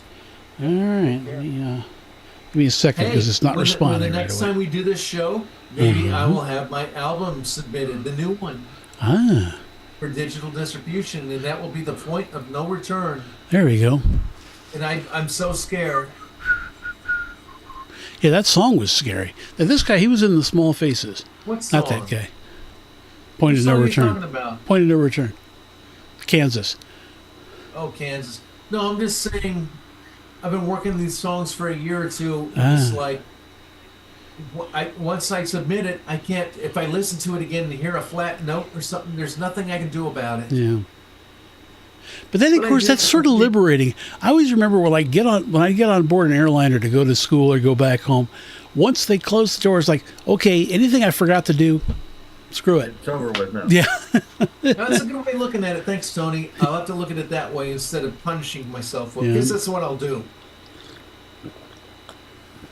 But Because at some point, you got to stick a fork in it. Like, nothing's ever really finished. I know exactly, Tony. So Monday's the day I'm going to do it, and I was going to do it this last Monday. It was going to be after my trip, and I had all these days off work where I was going to work on it, and all I did was just come up with 50 more fixes, 50 more, and finally I'm going to go through each song, go with my piano, and go one note at a time through everything I sang and make sure it's in tune. And that was arduous. I mean, it took 2 days to go through the 21 songs. So you see Gottschalk in my glasses lens there? What? You can see Gottschalk in my glasses. Oh, yeah, I can see John. Wow, look at that. That bright yellow. Wow. Are we off or? No, we're so... All right, take care, everybody. okay, bye. And tune in next Alright. week when Gottschalk says... That's all, folks. All right. All right. And Well, Put, that's you a- want to that's say a goodbye? callback. Didn't Steve used to do that in our show that we Yeah. used to do 10, 14 years ago? Fuck, who knows? Putt, you want to say goodbye or are you asleep?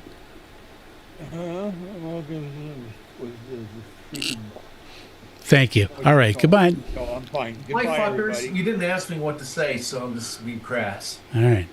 Nobody cares about No, I'm me. fine. I'm bye, awake. bye, everybody. Bye. Bye. What did you say, Timmy? Nobody cares about me. Yeah, that's true. All right. Goodbye, everybody. I don't even know why I asked.